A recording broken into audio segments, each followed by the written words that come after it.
Hey, welcome back to another episode of Instagram Podcast. I'm your host Juan, and as always, my co-host here with me. Hey, Trip, how you doing, man? Buddy. I'm better than you are. I got all my fingers. I also have on my fingers, to be clear. What are we talking about this week, Trip? Hey, we're talking about spring anime of 2020. We're gonna preview them. So we watched the first episode of all anime that's not a continuation, and also continuations that we're watching. I don't think you're watching any, but yeah, whatever. And we're fucking making judgments on them. We're deciding if they're good or bad, if we're going to continue watching them, if it's not worth it. And we're going to tell you a little bit about each one and why we like it or don't like it. Mm-hmm. Yep, sure But are. there are 25 shows we're talking about, so that's a fucking lot. And it's not exactly a minute each, so get ready for a long episode. I feel like that's less than last season, but yeah, it's still going to be a long one. So I mean, it was probably like 28 to 30 last season.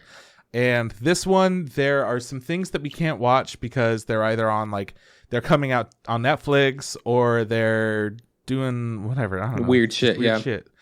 No, I don't think anything was super delayed, except for something we'll talk about in the news, which hasn't aired yet anyways, or wouldn't have. So we will talk about everything that's out. Okay. Whatever. Yeah, I'm excited. But hey, man, you got yourself all hurted today. Sure did. I know everybody wants to know. It's super hot topic this week in Survivor. One of my no, what we're talking about. No. Today I hurt myself. I cut my finger. Got this big old like tampon looking thing on my hand. I think it looks like you have like an alien symbol leading to your hand. You think so? Because of that work on the like layering. Looks like you got like a specific design going on. You got this big old triangle hand. This morning, Sierra used some like shears to like trim some, like she has like a small like pot of mini roses, so she was like trimming stuff or whatever. I woke up, I came out, we were talking, the shears were on the table. I started playing with them like an idiot, and I cut my finger pretty bad. And like, oh man, I felt really like it hurt. Obviously it hurt, but a lot of it's also shock, so like it doesn't hurt instantly. Well, that's the way it was when I cut my finger back in junior high. I remember being like, oh fuck, I just sliced the shit out of my finger. Yeah. And like, well, this is weird. It doesn't hurt. It took that long for me to go like, I should be in pain right now. Yeah, it's like it takes like, at least for me, it took like time to process, be like, oh, this is starting to hurt. But like I put a lot of pressure on it. It was bleeding a shit ton.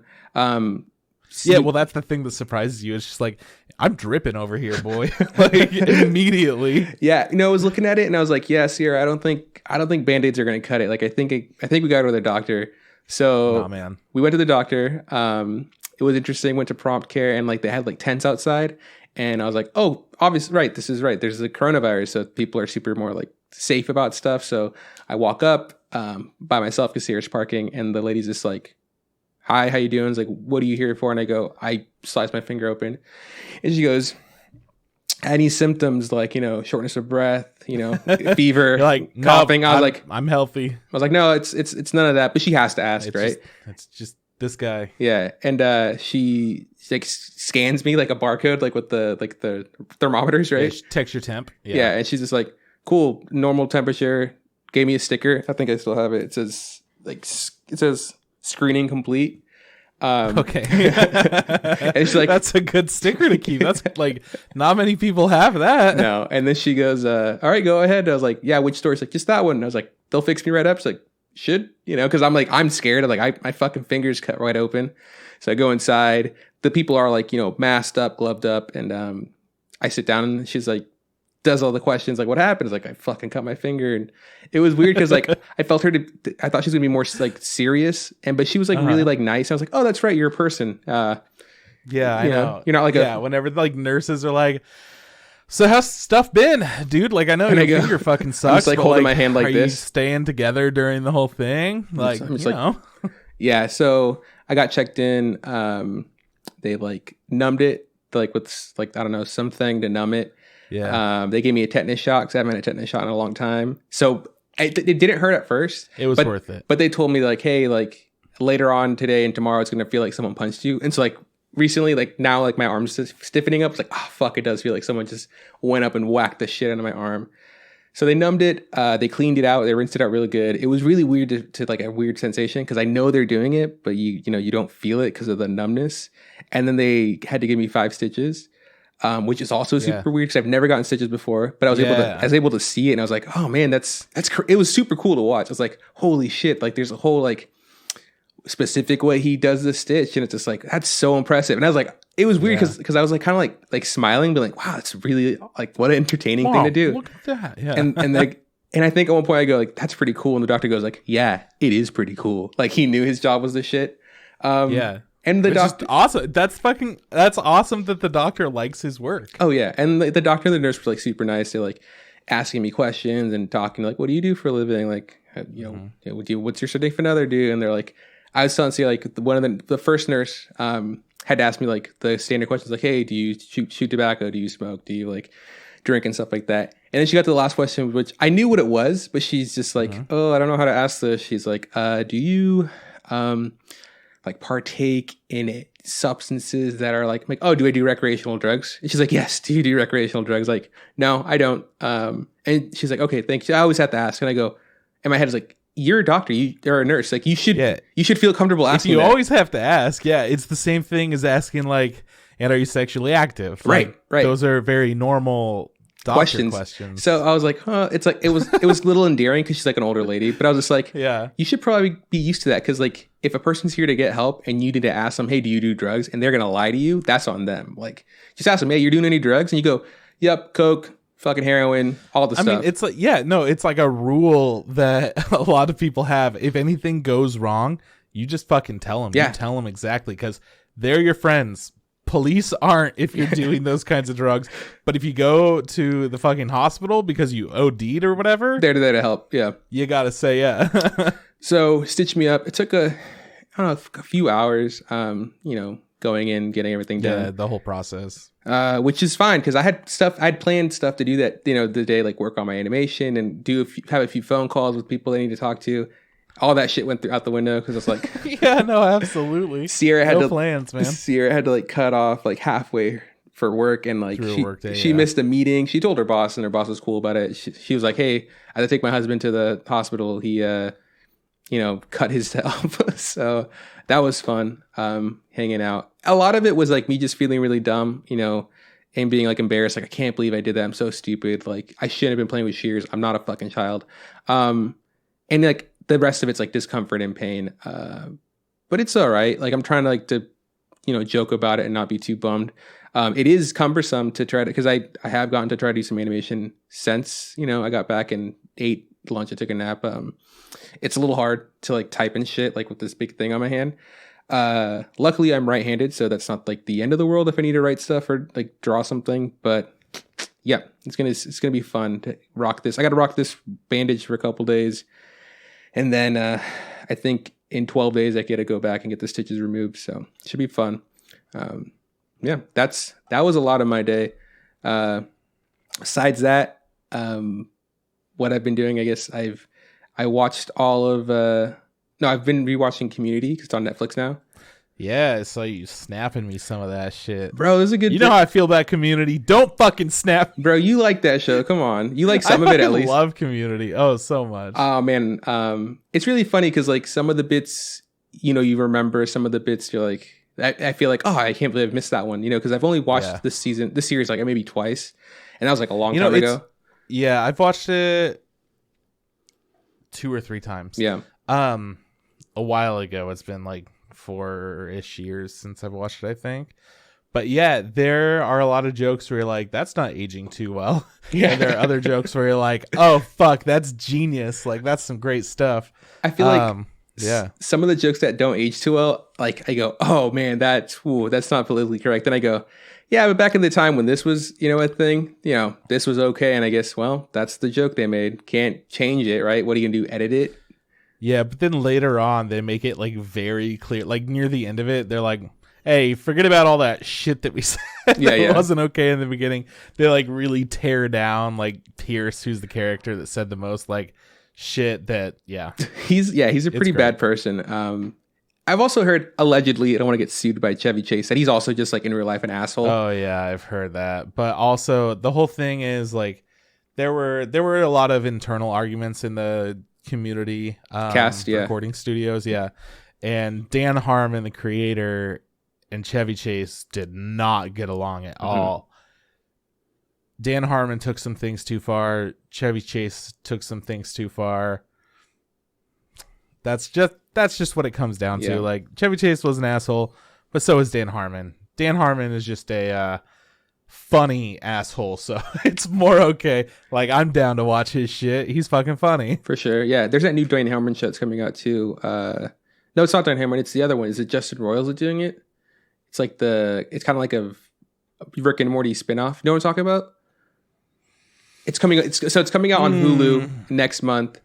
It's it's about a bunch of aliens here on Earth. You should check it out. The trailer dropped I think a week ago. It looks pretty good.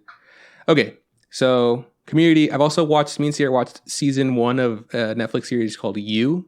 It's about like a stalker guy. It was really good. I really enjoyed it. It was super. It was fucked. There's just some things that happen and I go, whoa, this is wild. And there's times where I'm rooting for the bad guy, which is the main character, and then I realize it's one of those shows where everyone in the show is kind of a bad guy. You're like, fuck all these people. All these people are horrible. Which is always fun because then I don't really feel bad about being. That's kind of the way you feel in Breaking Bad watching that. After a while, because at first I was like, dude, fucking, he's just trying to do his best for his family. And I was like, no, man, fuck this guy. He's a total dick. Nah, dude sucks. So those two things. Season 2 is also, it's been out, but I've heard around that it's not the best. But me and Sierra are gonna make time to watch it. So eventually. And I think the last thing, I also watched a movie called Green Room on Netflix. So it was one of those A24 productions. I hit my hand. Oh, your finger. Oh, yeah, shit, my dude. Thingy. It was good. It was about a band that gets involved with some neo-Nazis, and it's dark as fuck. It was interesting. It's got Anton Yelchin in it before he passed away. R.I.P.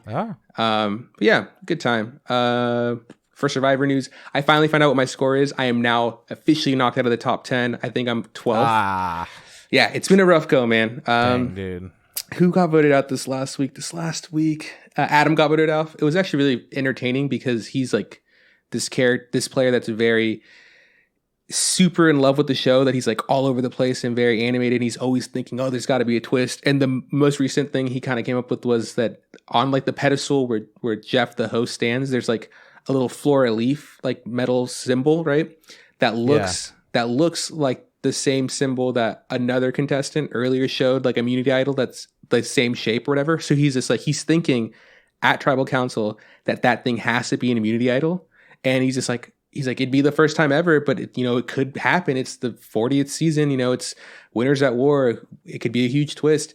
So this whole episode, he's talking about I gotta go for it if I feel I'm in danger, and it ends up coming to head where he feels he's in danger, so he goes for it. Means you're oh my god, is he gonna go for it? Because if he goes for it and it is an idol, whoa, crazy, what an awesome fucking play. Or he goes for it and he makes a total ass of himself, And I was oh, seriously, and they're what's he gonna do? And I bet that he was gonna go for it, but I really wanted him not to, because I was oh man, he'll look so dumb if he goes for it. He went for it. It wasn't an idol. He felt like such an idiot. It was amazing television. Still my favorite show. So yeah, that's it, man. That's all I've been. Fucked up finger, watching a bunch of media, doing animation homework. That's my life. That's my boy right there, No more gaming because busted. So my pro gaming career is officially on hiatus. So it's a disappointment, but a welcome one. When I was happy, I'm thank God he's not gaming. You didn't want me to be a fragger, bro? You don't want me to fucking frag it up? I'm just so sick of you fragging. It's so annoying. No. What have you been up to, dog? I got caught up on Better Call Saul. Oh, have you? Yeah, I sure did. I think I'm one episode behind. I'm not caught up because I'm one episode behind. Okay, me too. But he just ended in the desert with Mike. Nice. And man, the whole show has just been such a wild ride. Yeah. And I love it so much. And I'm fucking bummed what's going to happen with him and his partner is what I'll call her. Yeah. Well, you mean, oh, right. Because we don't want to spoil anything. Yeah. Okay. Yeah. Him and his live-in partner. Yeah. Yeah, I'm friggin' bummed that it's gonna end. Yeah, it's a great show. It's close, man. So fucking good. My brother actually started watching Breaking Bad. Like, I told him a long time ago to watch it, and like I went over one day to my parents' house to help them set up a Zoom for their church and stuff for them to watch, for them to participate in church. And I just hear like, "You son of a bitch, you sold me out." I'm like, what is that? Like from like a room across. And it's like, he's like in season 4 of Breaking Bad. Like, dude, when did you start? And he goes, I've heard it's pretty good. I was like, I told him so many times. And I was like, dude, I've been telling you forever. And so now I'm just like sitting there, like standing there, like watching the TV. And it was like, and I go, I love this part. That part's so good. Oh, Mike's the best, just kind of stuff. And I was like, and he's really enjoying it. So I told him, hey, if you like this, when you're done, watch Better Call Saul. Absolutely watch Better Call Saul. Yeah. There are a lot of people that are on the fence about it. They're like, I don't know. I don't really like Saul as a character. And I'm like, I mean, first off, you're wrong. But second off, this makes him a different character. Absolutely, yeah. So this is a whole different thing. This is because it doesn't start off as Saul. He starts off as Jimmy McGill. No. So it's like it's a different person. And you know what he becomes. So it's like it's really cool to see him evolve. I love also those clips where we see him in like post Breaking Bad, right? Like when we see him in the future, then he's like hiding out and stuff. I love those fucking because I'm like, oh my god, how much of this am I going to see? So it's always super exciting, right? Like because I don't know how the last episode's going to be, but he decided not to run away from for second time. Created. Yeah. Which is crazy because he's such a this coward, this character, right? And to be like, especially in the future cutscenes. Yeah, for him to be like, I'm gonna protect the life I've made here at the Cinnabon. Like I'm not fucking running anymore. And I go, dude, good for you, dog. But also like, maybe you want to run this time, bud? Yeah, I mean. Hey, dude, fucking, you gotta let Saul Goodman be Saul Goodman. Or whatever his name is now. I don't know what he changed it to. Yeah. Gabe. I don't know if I can know. Yeah, it's something very simple. Gale. Like, I think it's Gale. I don't remember. No, they would not name him Gale. Oh, you don't think so? Not after Gale. No, that's fucked up. Yeah. But yeah, so I'm caught up on Better Call Saul, which has been a really fun time getting caught up on that. And then I've just been pretty much watching anime. Played a couple of games, though. Played Satisfactory, which I haven't played that in about a year, probably over a year. It's essentially a game about resource management where you wind up not doing anything and you get your factory to like make everything for you. And it starts out and you're just in the middle of fucking nowhere. And it's like, all right, go collect some plants and shit. And then you can make a base. And then you go and you make your base. And you keep upgrading. You're like, all right, so we need some conveyor belts to like lead this product over to this machine. And you just keep researching stuff and doing different things. So it's important to go out and explore and find these new resources. But it's also important to stay back and like constantly be managing them and making them as efficient as they could be. So I played it with Eliza, Kyle, and Sam. And it was so much fun. I became the electrician, so I'm just like running cables between all the different machines that we have, making sure that the generators are like overclocked the right amount and we don't use too much energy between all the machines in order to like shut it down. And it was a good time. We all wound up putting I haven't taken it off yet. We wound up putting tape on our fucking mouse or doing whatever, and taping down our button. Because there's a crafting mechanic in it where you're just supposed to hold down on the button and it's like tink, tink, tink, tink, tink. But when you're making like 7,000 screws, it hurts. It's not fun to just sit there with your finger held down. So instead it's like, all right, I'm going to do a little bit of research on my phone. And then you just play like Animal Crossing in that downtime or whatever the fuck. It was a lot of fun. And then I also started playing the new Final Fantasy VII remake. Never played it as a kid. It's not going to play itself. Never played it as a kid. So this is my first time going into a Final Fantasy VII experience other than Final Fantasy VII Advent Children or what shit was in Kingdom Hearts.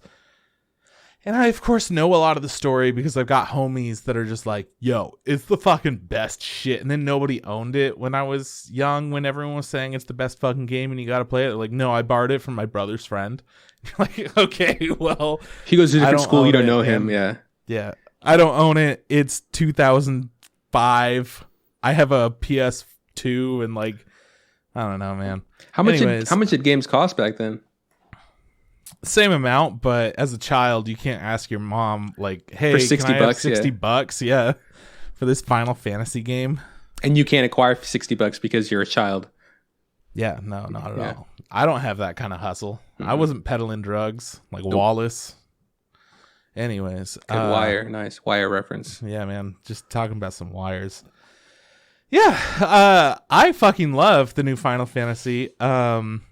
It's incredible. I don't know. They completely remade the game, so it has like a lot of banter while you're fighting and leading up to fights during like just walking movements. And the way that I've described this game to people so far, after thinking about it for a bit, is it's kind of like going on a Disneyland ride, to where in the line they're kind of like preparing you and you're getting more excited and anticipating it when you get closer and closer, and then the environment changes. Like you're going into Space Mountain.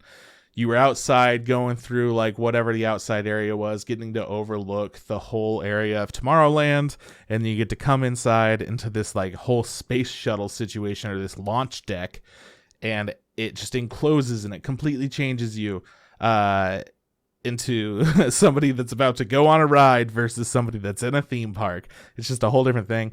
And then by the time you get onto the ride, it's like a whole fun, super exciting experience that was definitely worth that wait. But the wait wasn't that bad because you had so much other shit going on during it.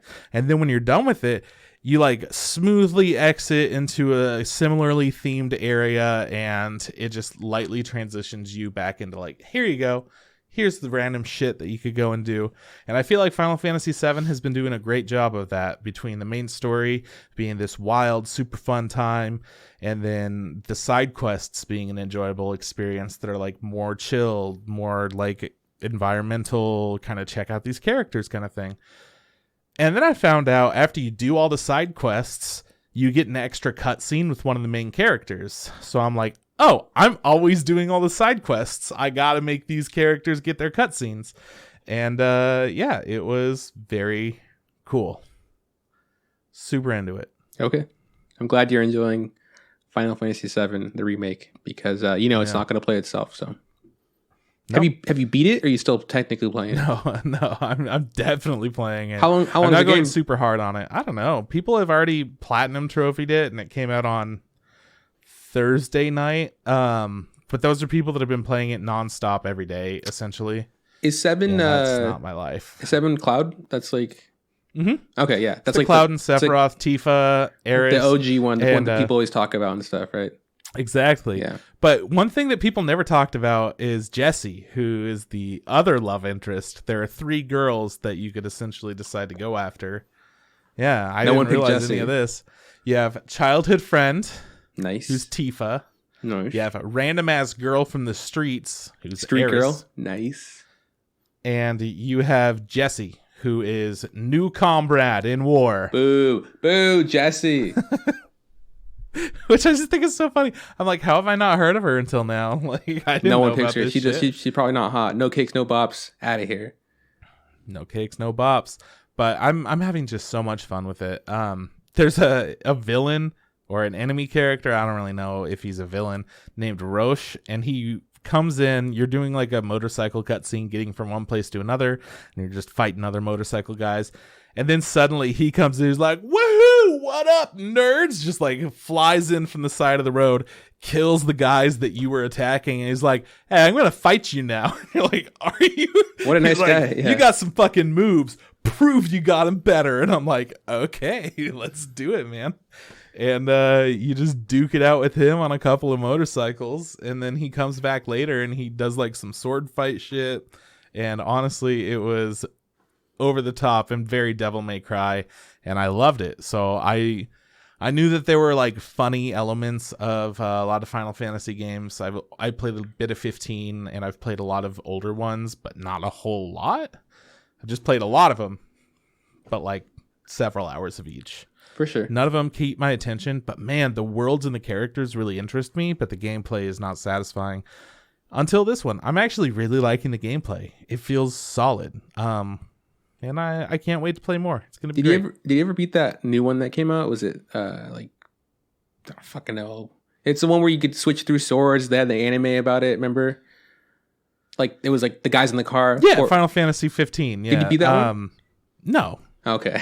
So like 8 to 10 hours and realized I did 2 main quests and did a bunch of side quests because it just kept being like, hey, here's another side quest. Hey, here's another one. I'm like, all right, got to do them all. Like, I know that these games are about grinding, but then they got really fucking hard, like stupid difficult. And I'm like, I feel like I shouldn't have access to this yet. They just need to like kind of gate them in a different way where it's like, hey, you need to do at least this far in the story before you're able to do this kind of a quest or whatever. Yeah. But they didn't do that. So I don't have the kind of control or know how to do that or when to go and do the quests, but I want to do all of them.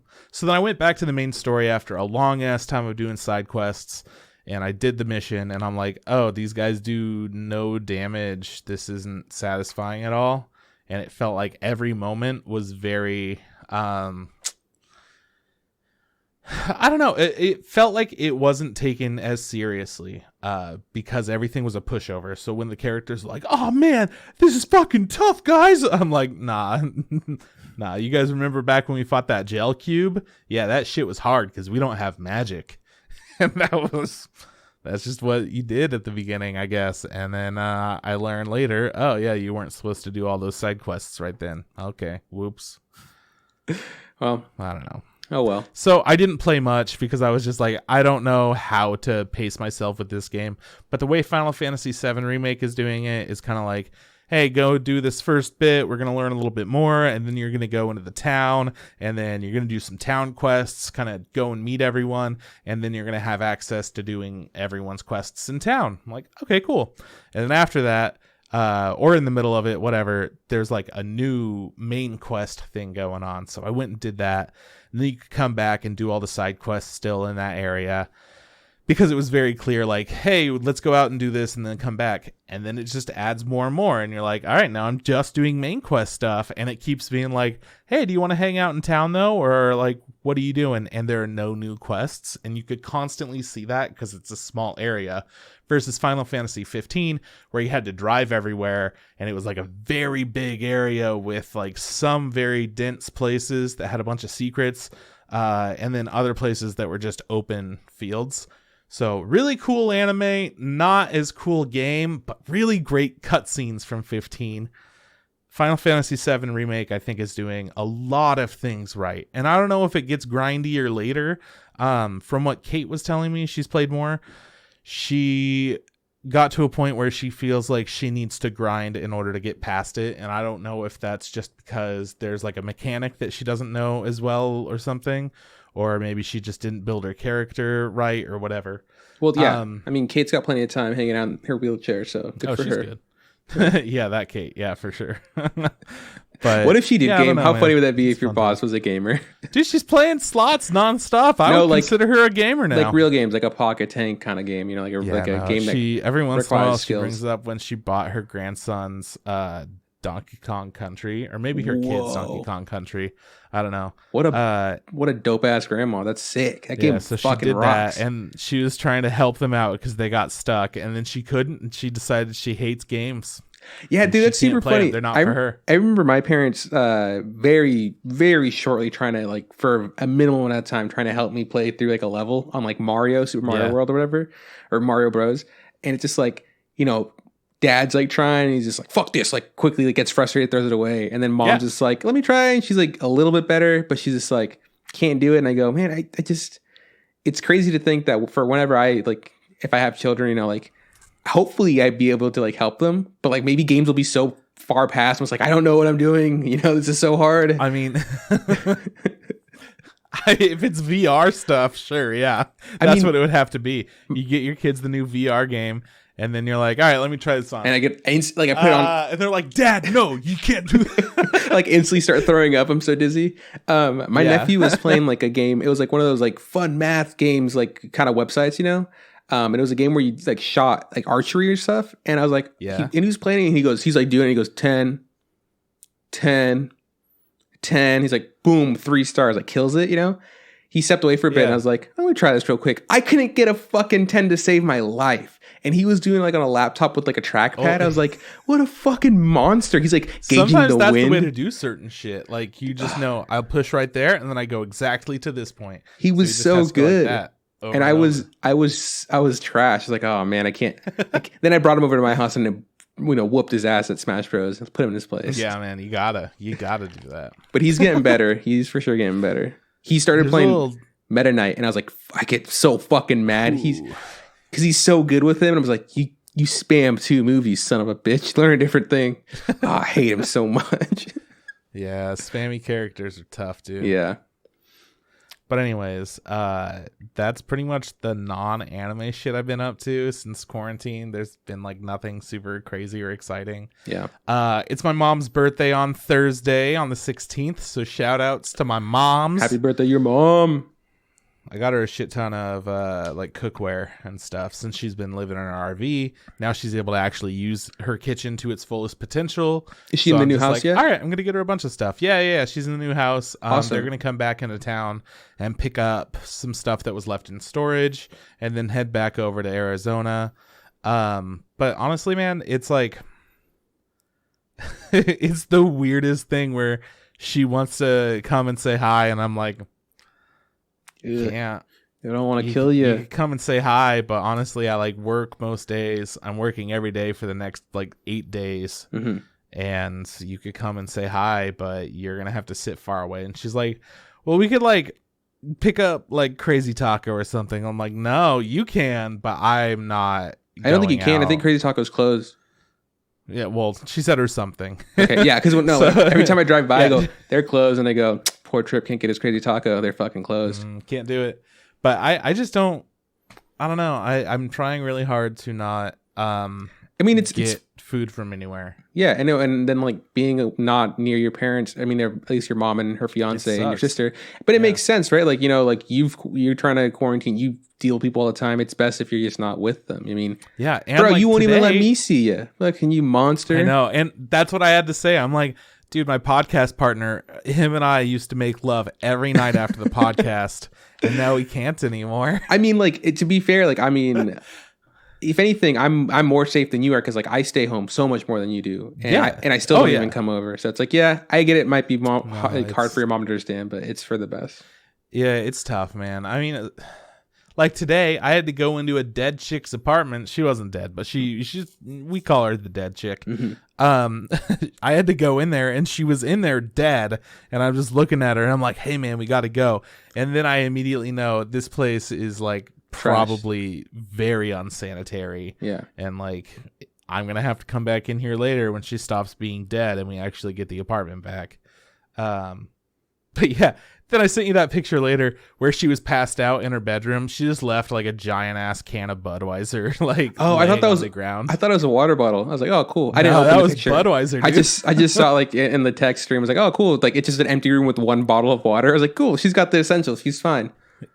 Yeah, no, she doesn't exist anymore. She left. Good. But yeah, man, she was dead, and then we had to go in and take care of the apartment. Yeah, it was a very like my maintenance had gone in there before to do like a filter change or something like that, and we had posted notices on everyone's doors, and they knew that this was going to happen a while ago. And then when I say a while ago, like 3 days in advance. Yeah, that's all you need. You're supposed to need more than 24. Exactly. Like we think that 3 is a good. Anyways, he comes by and then she was passed out on the couch and was like not aware that he came in and like knocked and walked into the apartment and just like looked at her and was like, oh shit, dude, we gotta go, to his like partner that was like, what? But we gotta replace it. And like, nah, dude, we'll go. Hang on. So I already knew that he had that experience, and then him and I went into the apartment just in case, like whatever, because she's crazy the way that she is. Yeah. Just as backup.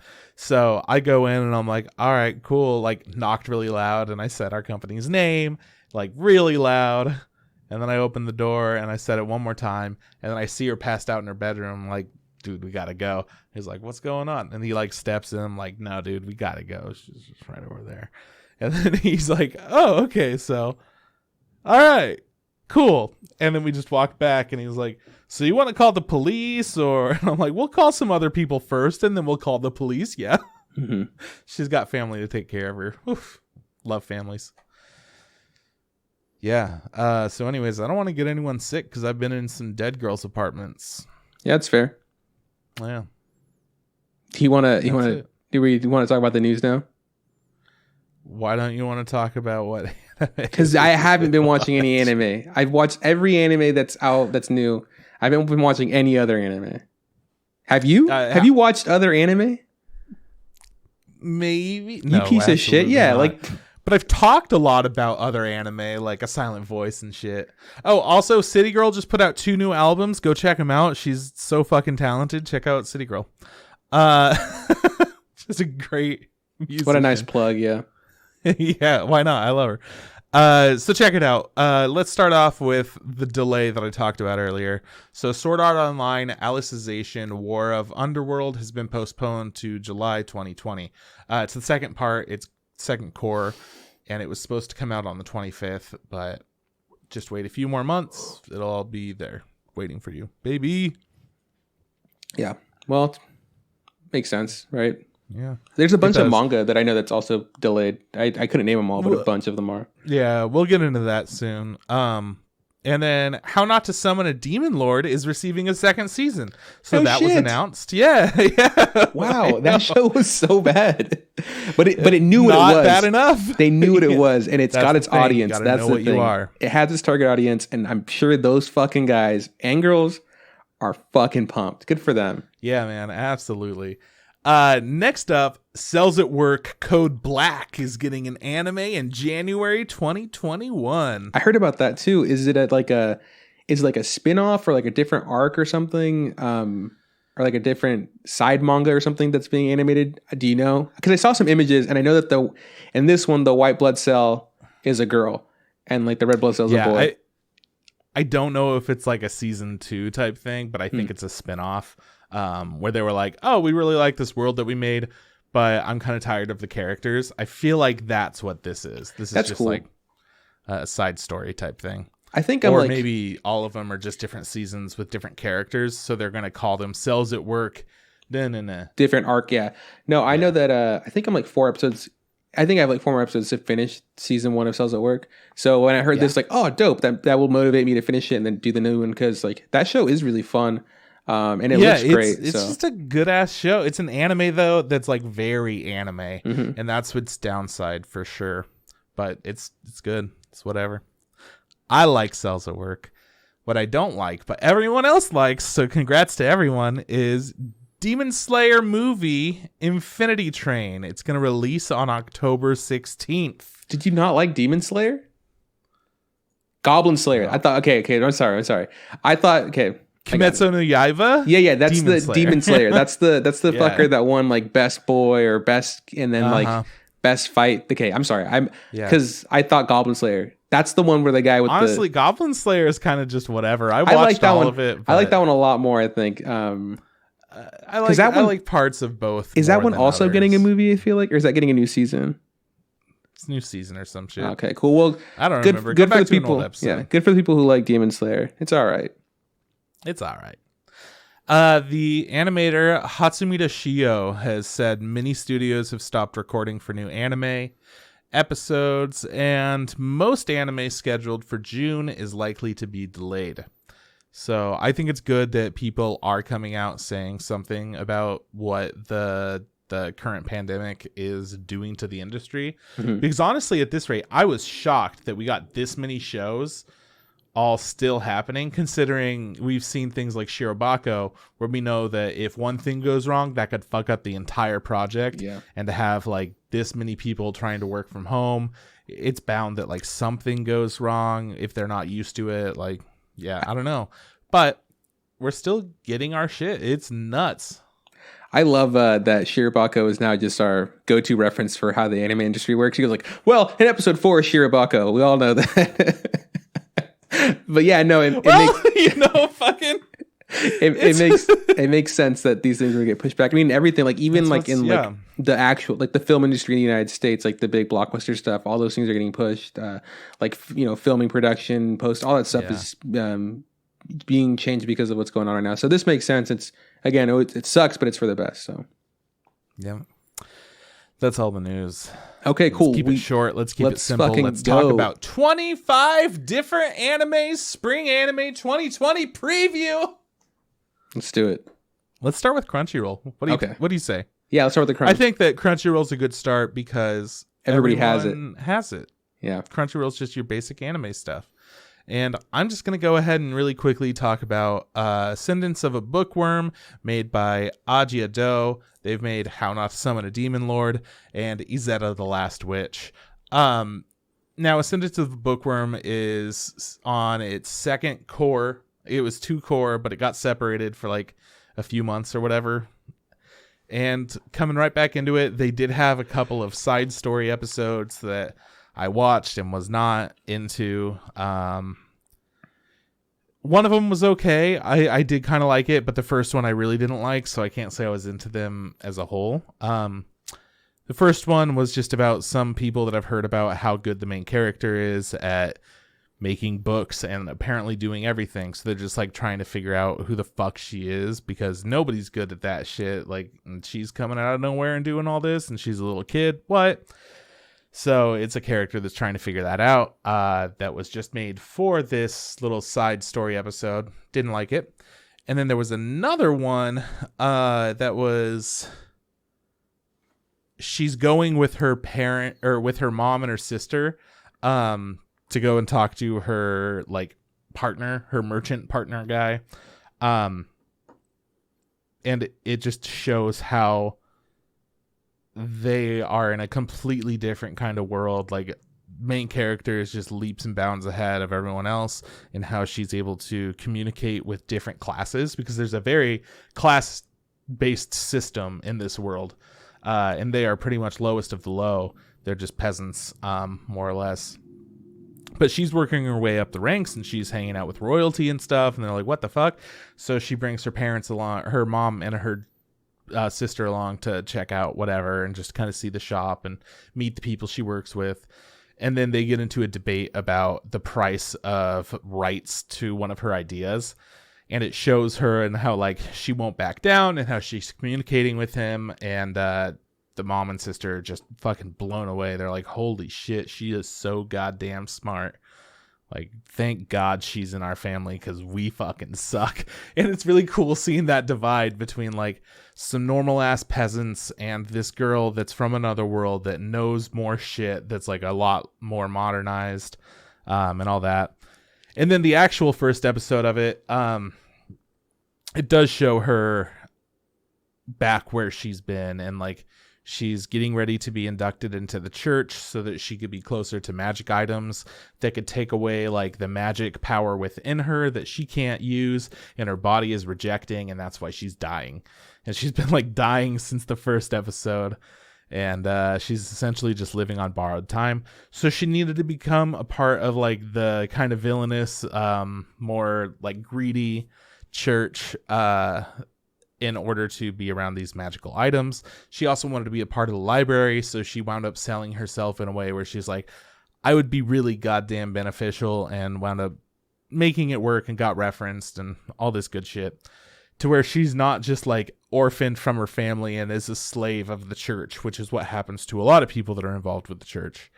And this next season is going to be the church arc, where she has like these peasants that are supposed to be working for her, but she doesn't want that, and they all have their own goals, and she's got to figure out how to like make them all homies and take down like this whole barrier of class oppression. And it's interesting. It's pretty cool.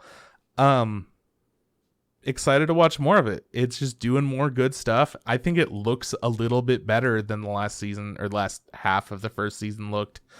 Really, really good show. They just did a good job. Cool. I'm glad that you got some more of the show you like, so good for you. Yeah, I know. I was really excited that it was coming out. I'm just like, oh, fuck. Let's go, boy.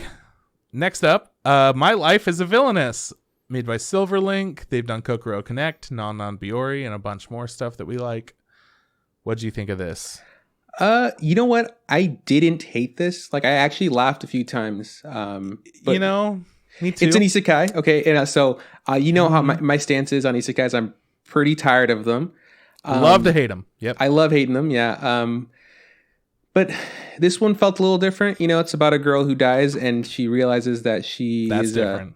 She realizes that she has been reincarnated as like the main bad guy in one of the dating sims that she played, because she was like a huge weeb when she was alive. And since she knows how the game plays out, she knows that almost in every scenario she dies. So she has to make changes to like try to make it so she doesn't die. Like, she's improving her magic, being more friendly to certain people. And I don't know, like there was parts of it that felt really anime. Like, there's those bits where she's inside her head and there's like a council of people who are all different versions of her. And also at that time I was like, ooh, that's some like Mitsubishi color shit. Yeah, that was right? That was like a I feel like a trope in anime that I haven't seen in a while. And I was like, because there's one that's just wearing a mustache. She's like, I'm the council. You know, it's her. The mustache one reminded me of Mitsubishi colors. But odd, like in the animation was like, it was okay. It wasn't like amazing. And the art style was fine. I don't know if I'd continue to watch this, but from what I saw, I was like, you know what? I was entertained. I wasn't like disappointed or like deterred from it. It just felt it was kind of funny, and like I said, it got a few laughs out of me, and that's pretty surprising because I don't really, unless the show's like, so it has to be really fucking funny to make me laugh. And you know, we do end up catching some of those, like the Mitsubishi colors or like the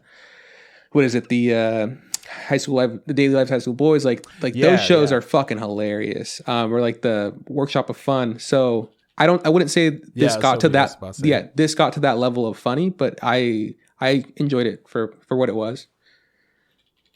I agree. It was all right. So if anyone were to watch it, like, good on you. I'm glad that you're enjoying it. Yeah. For me, skip on. My Life as a Villainess. It was, it was all right. Yeah, it was fine. I mean, it's not like it's not a must watch. It's not a must watch for me, but it was okay. So I can see why people would like it or get to, continue to watch it. So I took it off my queue after the first episode. Yeah, I didn't watch any more after the first one. Yeah. Anyways, Sing Yesterday for me.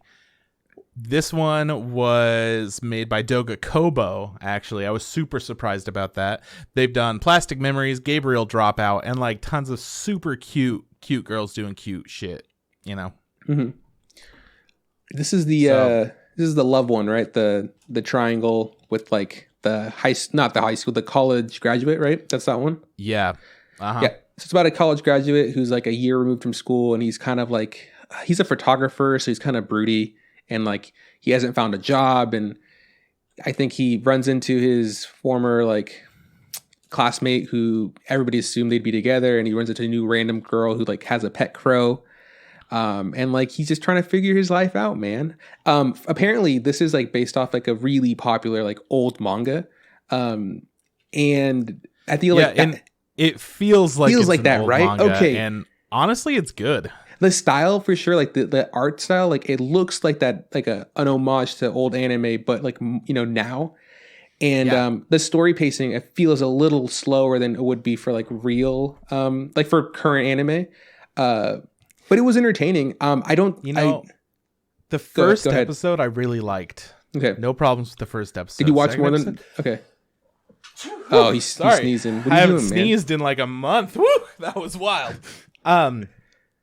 Anyways, the first episode was interesting, and I wanted to watch this like drama play out. I wanted to watch this love triangle happen. And then by the second episode, I was much less interested in it. It lost me along the way. Mm-hmm. I wanted to like all of the characters because I felt like they all had like enough personality, but I feel like I didn't get to learn enough about them in the second episode for me to be really invested. And it didn't have any interesting story or plot that was going along because it was entirely based around the characters and not a lot was happening. But if you do like just a classic love triangle drama, I feel like this was firing on a lot of different cylinders. I just want a little bit more from it, I guess. Yeah, I felt like after watching, I could only watch the first episode. Yeah, I felt like, yeah, cool. This is it's going to be a drama for sure. Like, there's no, it's not super anime-y, you know, like there's not a lot of tropes. It is very straightforward. Like, this is drama, and because it's based off of like a very popular manga, I was like, I'm going to give this one a chance. It is also based in the 90s, right? Like it's early. Yeah, it was really weird seeing it, and then you were just like, this feels like it's 90s, and then you look it up and you're like, this was 1996, I guess, when he started writing it. He's like, here's our band's cassette. We're getting CDs pretty soon. I was like, who the fuck has a CD, you know? Right. Well, I'm sitting there thinking like, this fucking writer, director, whoever must have grown up in the 90s. Like, that's when they were in college and shit. Like, you just feel it. I'm gonna. And then it was written back then, so I think I'm gonna keep watching because I do like dramas and check out a second episode to decide. I love love stories. But yeah, because I really liked the Crow girl. I thought she was great. She's a little degenerate on the streets that our main character gave like free food to, even though he wasn't supposed to, and it was kind of cool. And I'm like, fuck, she has a crow. This is kick ass. I love this. And then there's like this gorgeous old friend that he had that is now a teacher. And I'm like, oh, that's cool. She seems like really sweet. I really want to see more of this love triangle.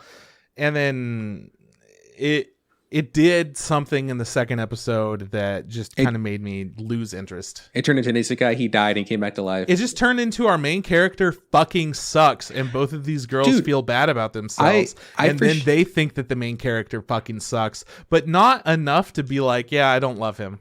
No, I was talking to Kyle about this because we were talking over text and about new anime and stuff. And he was like, first of all, he's like, yeah, dude, Crow Girl, that's his girl. I was like, oh, Mike, you're into those kind of weird chicks. He's like, yeah, dude, she's got it all going. I was like, oh, cool, good for you.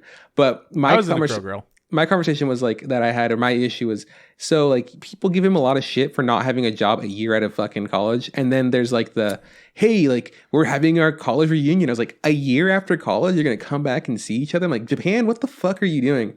And then I realized, you know what, like this guy kind of sucks and I'm okay with it. But and I'm assuming, I haven't seen episode 2, but I'm assuming he'll just suck some more. So much more boring. Yeah, I think that just might be old, that's the old style of writing. But like main characters in these type of things just tend to suck. So you go like, wow, a girl could actually like me too. And I also suck, you know? I don't know. I'm going to keep watching this and see how I feel about it.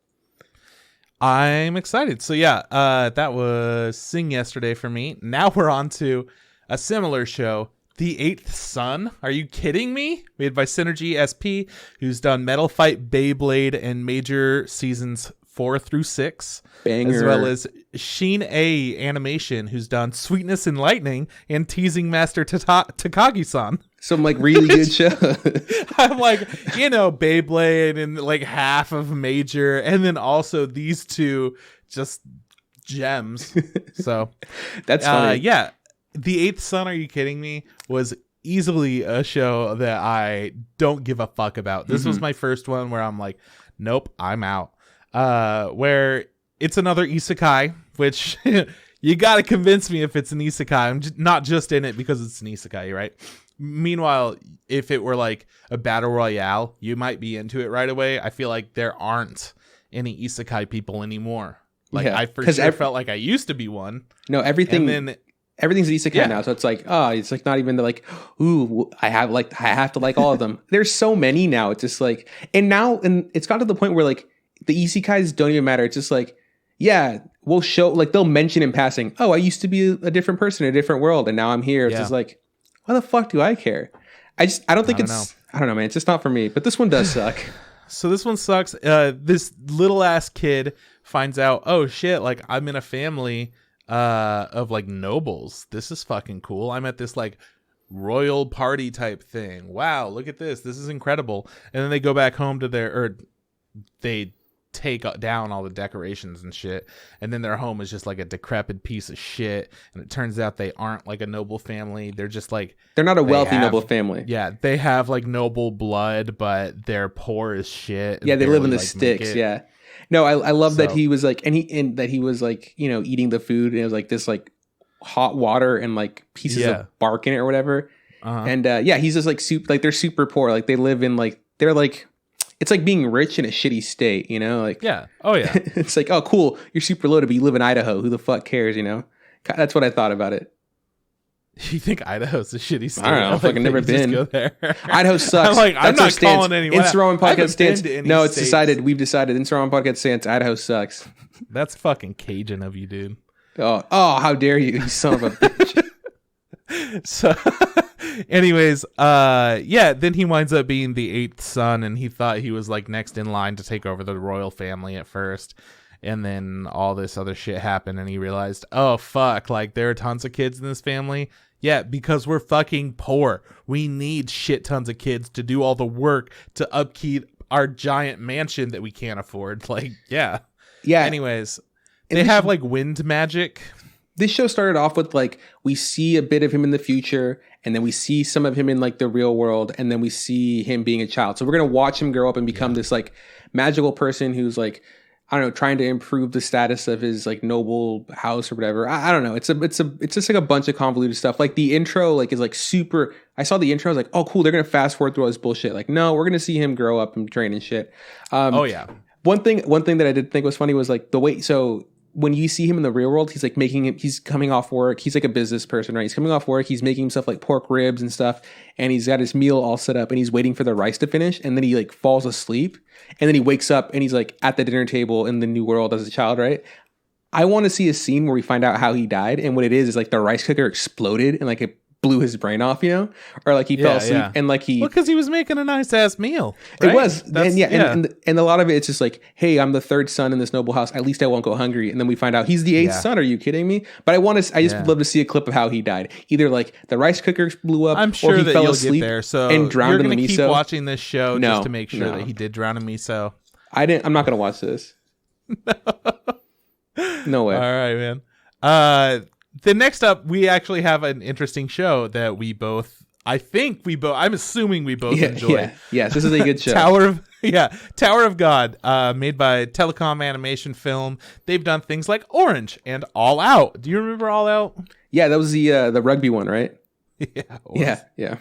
I don't forget the rugby boys. No, I know. When I brought it up with Kyle, when I was like, what else have they done? Oh, shit, they did Orange. That makes sense. Their animation style was unique in that, and it's pretty unique in this. They stayed very true to the manga from all the, like, screenshots that people have been posting of the manga. And then All Out, my boy's doing rugby, and Kyle's like, I don't know what the fuck you're talking about. You bitch. You don't even know. You don't even know rugby. He's not a sports guy like us, you know? He's not a real sport like us. Yeah.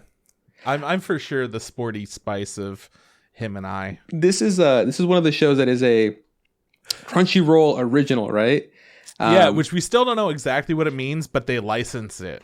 I think it also means because it also says that they're in like they work in partnership with Webtoons, which is what this was originally posted on. It's like one of those like Korean websites that makes like mangas that are like manhwas or whatever, like full color. They scroll. Yeah. And it and like the intro and the outro feel very K-poppy, and I fucking love the intro and outro for this fucking show.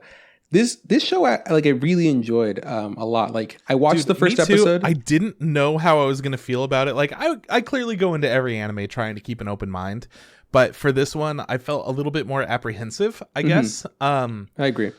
Just because it was Crunchyroll. It was one of their things, and the last thing that I watched that was Crunchyroll I didn't like after a few episodes. So I'm like, they might hook me, but I'm not going to trust them. And whoops, I trust them. I've watched 2 episodes and I'm fucking fully like, give me more. Yeah. It's about this fucking kid that's trying to climb up to the top of a battle tower where there are different kinds of challenges on each floor of the tower. And he's what's called regular. He's irregular, I think. The other people are regulars. He is irregular. But so he's irregular. I thought they all were able to get there because of certain reasons. No, he's an irregular, and that's like, and then he's in the second level when he goes to the second floor. He's with a bunch of regulars, like they get put together. And there's obviously like a bunch of lore. There was like a week lapse while I watched another 20 shows in between, so I don't fucking remember. My bad. But he's in this tower and he's looking for a girl that saved him, and like he doesn't remember his old. Rachel doesn't remember his memories, right? So he's like, no, all I remember is this girl named Rachel who saved me. And so she's gone to the tower. At least that's what he thinks. And he's also now in the tower, and he's like, I gotta find Rachel, because apparently if you make it to the top of the tower, you can ask for whatever you want. You can wish for something. I want to do a big chill with Rach. Yeah, I know that the art style I felt like was different. I was like, and it took me a little bit to get used to, and like I really like it. It's just nice to see something like that's not the same, right? Something that's unique and not overtly anime again. It feels like, you know, when you first hear about like these popular foreign animations, like fucking what was it called? Persephones? I don't fucking know. Anyways, there was this very famous I expect you to know this famous French comic that got turned into a movie, and I think it was called Persephones. And I remember seeing that style and being like, "Whoa, this is really cool." I wonder if this is like a normal French style or if this is very unique for it. Yeah, but it just felt like very different, and I was into it. And that's the way that Tower of God feels. It's like refreshing to see something new. Yeah, it's new, but it's familiar. Yeah, and then what I also really liked was the first half of the first episode was a little convoluted, I felt, and then the second half was like, okay, things are making a little more sense. Seeing like all the other characters, like there's so many cool character designs. I was like, absolutely. I'm in it. So, like there was that little like lizard chick. I was like, yeah, the lizard chick is fucking awesome. I'm so excited for more of her. Lizard chick, sleepy guy. I'm a fan of. You know what I'm talking about? Yeah, hell yeah, I do. Sleepy Guy's amazing. He's still sleepy in the second episode. So first episode, we get to see him do this challenge where he has to fight a giant like serpent monster. Big, like he just looks like a regular ass kid, and he honestly can't really do shit. He's not strong. He's not like battle ready at all. But the princess of the tower gave him her sword because she thought he was very unique and cute. And he had something special. And whew, cute he face. Was bangable, boys. A lot of people mention how cute his face is. Like, yeah, his face is pretty cute, I guess. You know? And the whole thing is he's like very... It shows flashbacks to when Rachel was around and how she like came and helped him and saved him. It shows shots of him with like long hair, and he looks very feminine. And I think that that's what they're trying to say is like he looks cute in a feminine way. And especially since this is from Korea, I feel like this is such a like Korean thing that kind of like you have to have those soft features kind of beauty, you know? Yeah, no, I agree. Anyways, Tower of God, the second half of the first episode, then it turns into a battle royale where it's like, all right, all you fuckers like kill each other until there's only a little bit of you left, and then those little bit of you get to move on to the next floor. Yeah, and then episode 2 was like, hey, like it's not just a straight up battle royale. Now they're in teams. It's just like we don't know what they're going to be doing, but I'm excited to see what they're going to be doing. I love one of his teammates. I don't want to say a whole lot about the second episode, but I fucking love one of his teammates so much. And the other one is so cool. No. Big Boy is the one. Big Boy is the one that I'm like, he's really cool. I don't love him.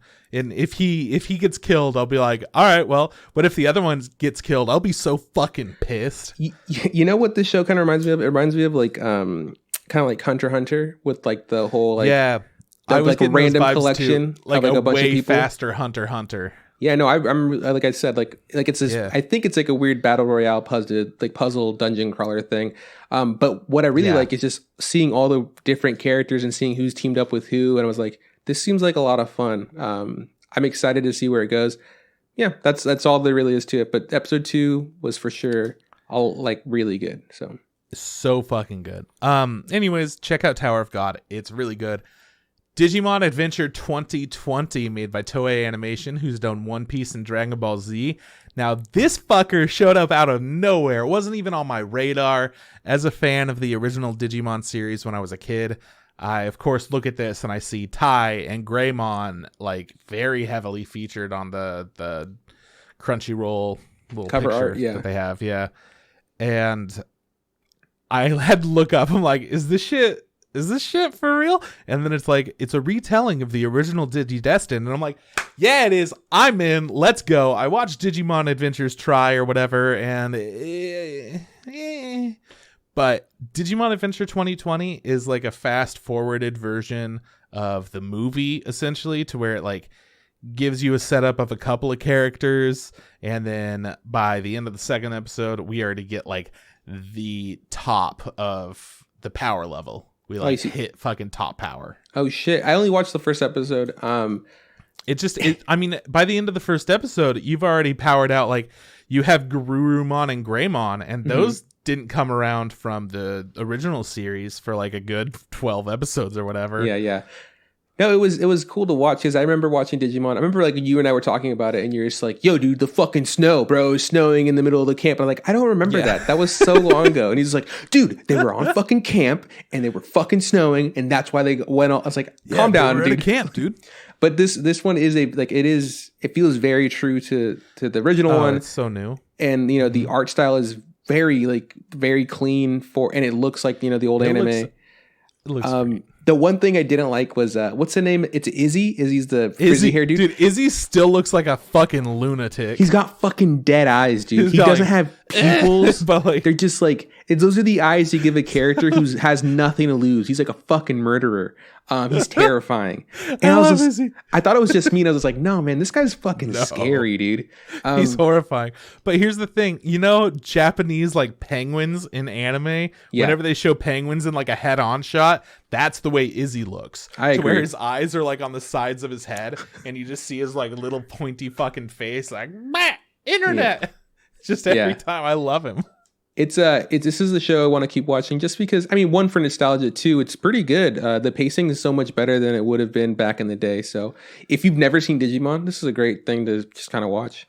Then again, if you've never seen Digimon, I don't know if you'll be as into it, because I feel like for me, a lot of the nostalgia is pulling me into it. And then if you're a kid, this is obviously the better version of the thing that I liked when I was a kid. Yeah. Because it looks better and it has like different pacing. And never go back. Don't ever go back. But yeah, man, it's hella fun. I'm super excited to watch more, but I don't know if it's my nostalgia factor or if it's actually good. And it's great. Shut the fuck up. It's amazing. It looks incredible. I'll tell you that much. When I see Greymon doing like a tail whip, I'm like, yeah, they clearly put a lot of effort into these animations, but I feel like they're just going to reuse it after like 6 episodes. You're going to see that tail whip again, and you're like, oh, yeah, there it is. What is it called? They don't call it pepper breath. They call it something different. They called it like baby flame. That's what it was. Flame. It was baby flame. That baby really bummed me out. I was like, dude, where the fuck's his pepper breath, bro? I know, because I'm sitting there and I'm losing my mind. And Kyle's like, what was it called in the original? I'm like, pepper breath. Like, dude, come on. That and the fact that they didn't keep the original the intro that we grew up with. I was like, you think I asked, like, do you think they'll keep the original intro? And you go, no, it's in English. I was like, who the fuck cares? That shit bops. It's a bummer. But in the second episode, we do get an intro. Is it as good as the first intro? I thought it was cool. I don't know. Okay. I like the show a lot, but I'm definitely like a fucking 37-year-old man that's reliving his 2-year-old childhood, Yeah, it's dope. It's a good show. I'm going to keep watching it. All right, cool. Next up, we'll talk about the house spirit Tatami-chan. Made by 0G. They've done Sugumomo and Grand Blue, amongst other things. I'm not super into this studio personally, but I'm especially not into this show. I don't know how you feel. This show sucks. Okay, so it's a 4-minute long show, and it has a lot of really high energy and a lot of fast talking. Not a ton of animation, but the point where there was animation, it was incredible, because they had this chick that was going like, and her hands looked really fucking good, but she did it for a long time. Anyways, it's about this fucking god of luck and happiness and shit that comes and lives in Tokyo, and then she gets this haunted place, and she's all pissed about it. And her goal is to make everyone happy, but she's also a little fucking brat. And honestly, don't give a fuck. It's 4 minutes long, which is good. It's like really short, so yeah, it's not full length. So you can check it out and then never watch it again. Yeah, pass on this one for sure. For sure.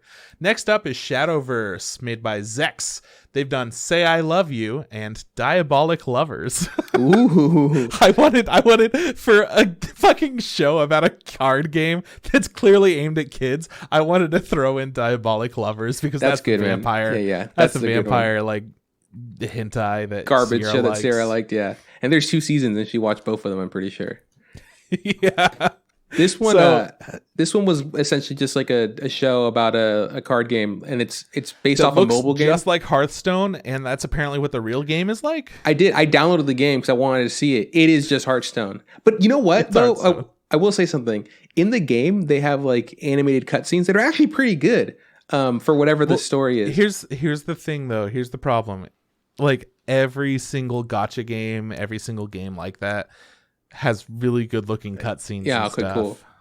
But the show is like it's like a shitty, it's an even shittier Yu-Gi-Oh, is shittier Beyblades, is shittier. Main character has never played Shadowverse before because he doesn't have a phone. Can we just talk about like how he doesn't have a phone? Oh shit, a phone! It must be for me. He doesn't have a phone. All he wants is his grandpa to give him a phone, and he finds the phone in the shed that already has the Shadowverse game loaded into the thing. On top of that, he gets to school and he goes like, "Hey guys, check out the new phone I got. I already have Shadowverse. Let's fucking duel or play or whatever."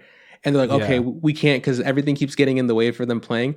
But when he finally gets to play, when he finally gets to play because he has to beat somebody who stole his friend's cell phone or whatever, he goes to like a dueling center to go duel or whatever. From our knowledge, he hasn't ever played before because he doesn't have a phone. This is his first time having a smartphone to play.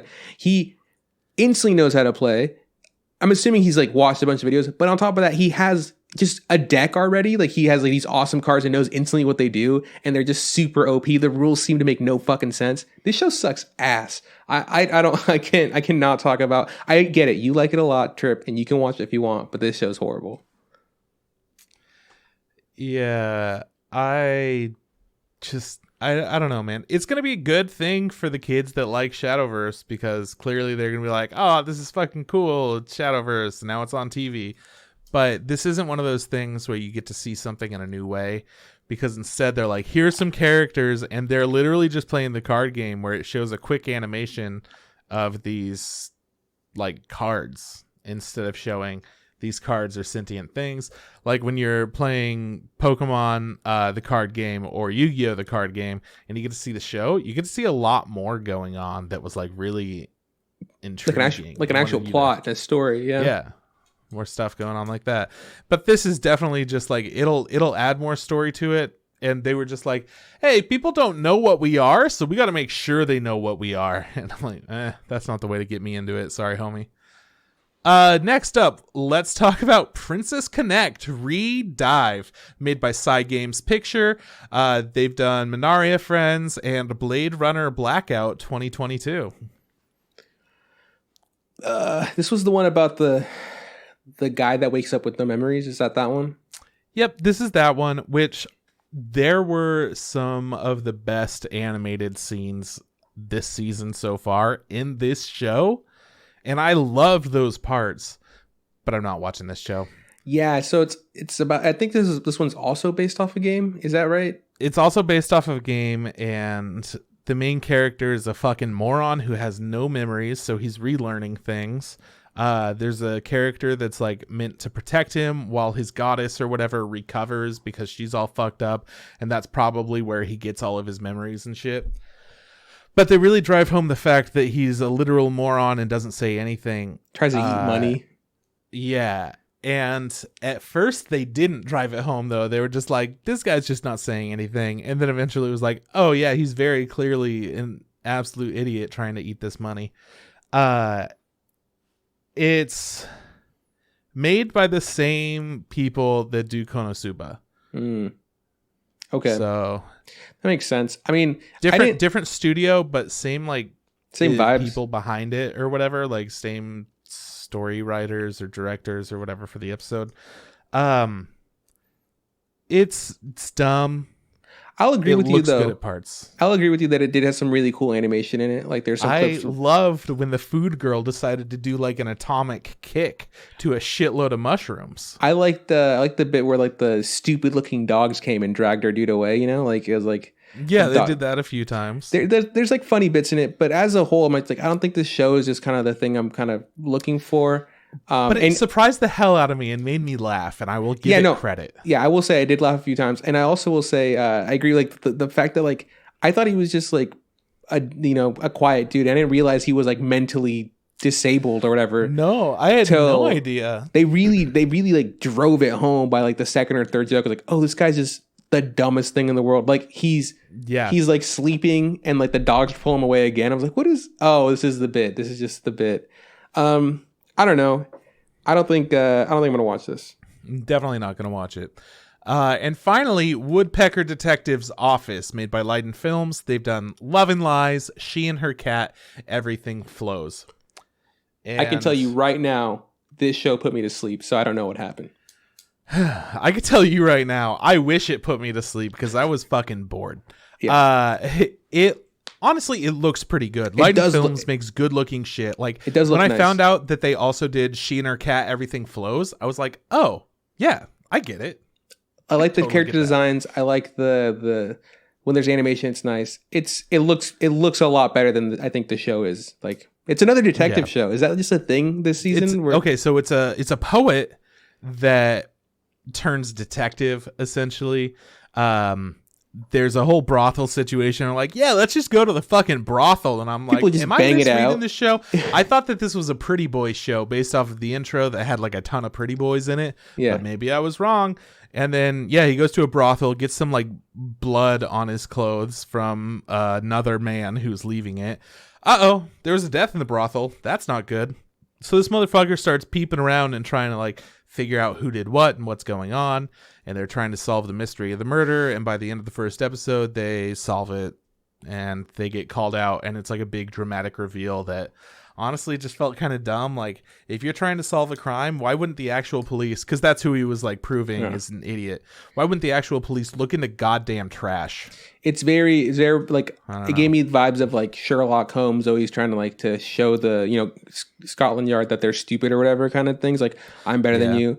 I did wake up for the ending bit where like he's reminiscing and they become the detective. They hang up the wooden placard that says like Woodpecker Detective Agency or whatever.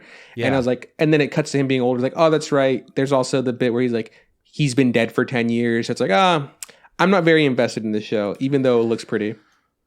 It looks pretty. It might be a hot boys doing hot things detective show.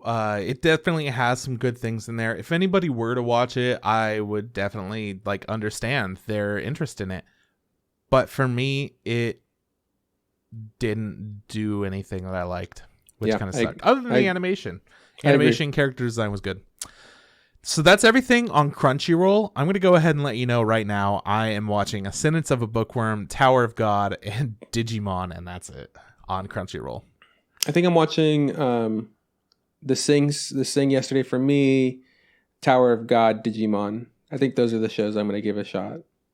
I mean, obviously, I'm gonna like Tower of God. I feel like Digimon, like, again, there's nostalgia. So the only one I'm really like interested to see how it goes is this fucking love triangle one. Let me know after you watch this. I mean, we'll talk about it next week, but like when you watch it, text me and let me know what you're thinking. Okay.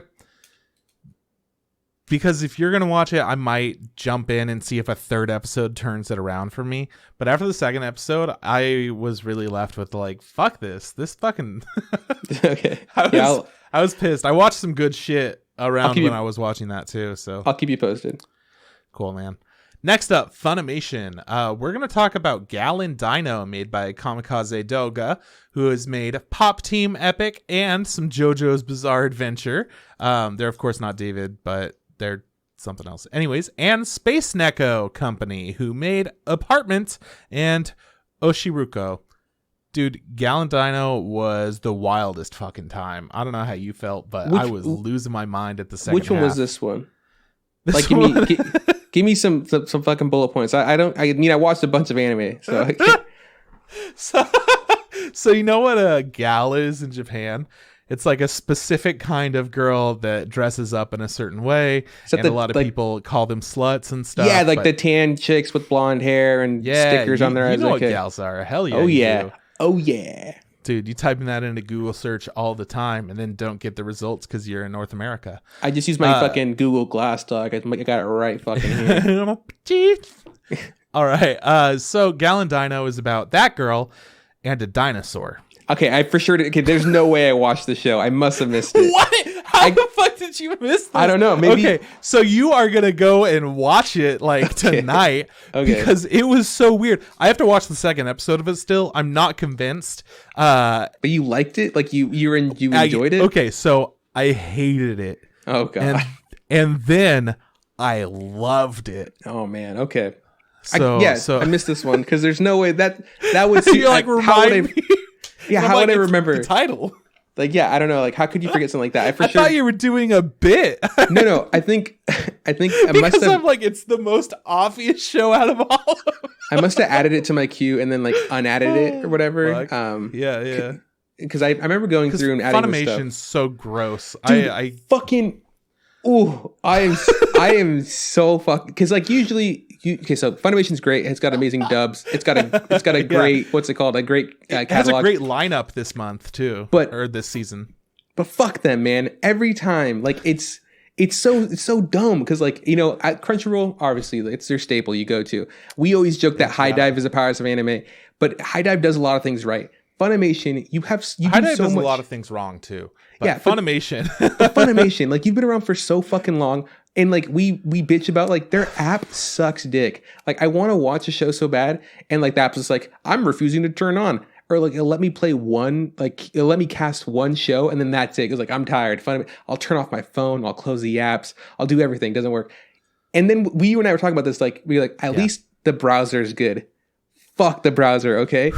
The browser was, oh my god, I was like, getting so mad. Every time I tried to load up my fucking queue, it's just like, sorry. And then it's like, then eventually got to, it's like, here's 8 of your queued things. And I was like, and I had to scroll down. Give me a second. Let me queue up another loading. 8. Hang on. Hold up. You asked for the queue, not the entire queue. And then that means 8. And then here's my biggest issue. Bad. And I don't know if if I've bitched about this before and just like I forgot about it, though. But it feels very, very reminiscent. So what I'll do is I'll cast from my fucking desktop, from my laptop, which has on Chrome, to my Chromecast to watch it on my TV like a normal person. I put full screen, I turn on the subtitles, and there's no fucking subtitles. But I look at my fucking computer on my laptop and the subtitles are on my laptop, but I'm casting it to the TV and it won't fucking work. I was like, how can you fuck up that bad? So then what I had to do is I have to unfull screen it. So now I see the fucking Funimation bar at the top that says all the things, and it has like the information below where it says like this is the fucking, and I had to then, that's how I have to watch it. I have to dim the thing so like the rest of the stuff goes dark, and I can't even watch it full screen, and that's the only way for me to watch the fucking. Fuck, I hate Funimation so much. Dude. It's the worst. One of the worst things is doing these episodes where we're watching all of the different Funimation shows and all of the Crunchyroll shows. I'll watch like 10 episode chunks, right? Or 10 different show chunks. And then I'm on Funimation and I'm on my like 8th thing, and then I click play, and then suddenly like it's playing, there's sound effects and everything's cool and the music's swelling, and then somebody starts up and like, and this was the first day, and I'm like, oh god, no, why is it in English? What just happened? I've been listening to Japanese for goddamn hours. And then suddenly this dude's talking about how he just became a hero, and I have to panic and like set it all over because I just can't handle that. I have to have the right mindset for it. It startles the shit out of me. So it might be a relief for some people, but it scares me every time. There are times where I'm excited to watch things dubbed, especially for like these. Usually we'll have like 1 or 2 episodes out of shows when we do the preview because we have Kyle's anime in between. So some shows have like already the English dub in, and I feel really good because I'm like, cool, I can just watch this one dubbed and not have to fucking focus. But this week, almost all of them were like just still straight English. But there was one that was, I mean, most of them are Japanese, but there was one that was in English that did fucking take me aback, and I couldn't remember which one it was. But the same thing happened. I don't know to me, which one. It just scared the fuck out of me. I was like, guys, no. Because I played it and I go, why the fuck do I understand this? And then I was like, it might have been a shit show too. Look, Funimation, pick up your shit. Yeah. I'm so fucking sick of you guys. Galendine, I have to watch Galendine. I'll check it out. Galendine, you have to watch it. So the first half of it is this gal and a dinosaur, and the dinosaur wants to like eat her food and drink her drinks and whatnot, and she's like, no, you eat like dino food, you eat this like garbage essentially. And then she's like, how the hell did I even bring you home anyways? And she got really drunk, and on her way home she decided to take in this little dinosaur that needed a place to stay, so she was being a sweet person about it. And then it felt very like this was a promiscuous kind of setup where she's getting drunk. She's a gal. She's taking home a random dinosaur. Who knows if they slept together? And then it's very clear like, oh, they didn't sleep together. And then it winds up just being like kind of a sweet show about her and her dinosaur. And then half of the episode was over. And it starts replaying. You know how Pop Team Epic would do that? Yeah, I remember and it that. would start replaying and you're like, what's going on? Except this time, it was a dinosaur in a big old fluffy costume, and it was live action, and an old man who sang all the same lines that this fucking this slut was saying. I fucking couldn't handle it, dude. He's like, well, I don't know. I shouldn't have gotten so drunk last night, and he's just like. That seems pretty good, man. I lost my shit, so I'm like, well, I gotta see the second episode now. I don't know what the fuck I'm watching. But when it was made by the Pop Team Epic people, I was like, oh, yeah, okay, this whole show makes just so much sense now. I know that we didn't like jump fully on board for Pop Team Epic, but there's a lot of Pop Team Epic clips that are just fucking hilarious. Bits. Yeah. So I'll check this out for sure. That sounds like a good time. You should check it out. At least watch the first episode because you need to appreciate like how just wholesome and kind of like cute anime the first half was, and then we get into the second half and it's just an old man who's still being wholesome, but he's talking like a young adult woman instead of like an older woman. It's so fucking funny. That's good, with like a full-sized dinosaur costume. It just, oh my god, it's so dumb. So check that out if you like really stupid shit, because I thought it was fantastic. Next up is Wave Listen to Me, made by the studio Sunrise. They've done Code Geass and Daily Lives of High School Boys. Now, Wave Listen to Me surprised the shit out of me. I fell in love with it. I want to watch more. It's great. I hate it. I cannot watch this show. Wait, really? It's too fucking manic. I just cannot fucking deal with this show. It was too much. It's too much. I'm sorry. It's just so much dialogue. It's too manic. Like you can't handle her. I don't like it. It's okay. So since you love it so much, let me talk about the show. Here we go. So it's about a girl who works in radio, and she does like those things where like you write into your radio thing like, hey, my boyfriend is cheating on me, like for advice, right? And so she'll give her advice, but she's imagining her being in like a forest with like, and she's being attacked by a bear. And like at first it's like she's giving advice as if she's being like hunted by a bear. And at first I was like, is this the show? What's going on? And then it cuts to her being in a booth and like, oh, she's acting, and there's other people watching her and stuff. And it's just like, it's crazy. There's just so much of her like reading the dialogue and like being like her advice. A lot of her advice boils down to being like, go read this guy's column on Sumo, or mind you, who the fuck cares? I'm being attacked by a bear.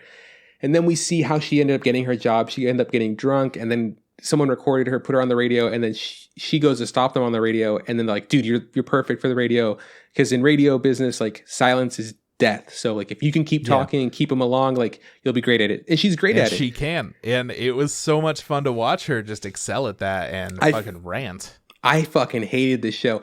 Also, I don't know, dude. It's just it felt. I mean, all we do is babble on for hours, right? Yeah. So so why would I listen to someone else babble when I already babble myself? I don't know, man. I just didn't. That's fair. It was really like it was a lot of words. There was a lot of stuff happening. It felt very manic. I didn't enjoy it. And then something I really also didn't like visually was eyes. They had these eyes, and then they had these shadows on their eyes were like these separate dots. Weren't their pupils. So I would always think that the shadows were their eyes, and it's like, oh no, she's actually looking this way. I don't know, man. This show is absolutely fucking rocking for me. I love it. I'm glad you like it, because I was just like, this is not my fucking cup of tea at all. No, but I also think that this is a great show at being like, hey, the first episode is what you're gonna get. We're giving you like tons of shit right away.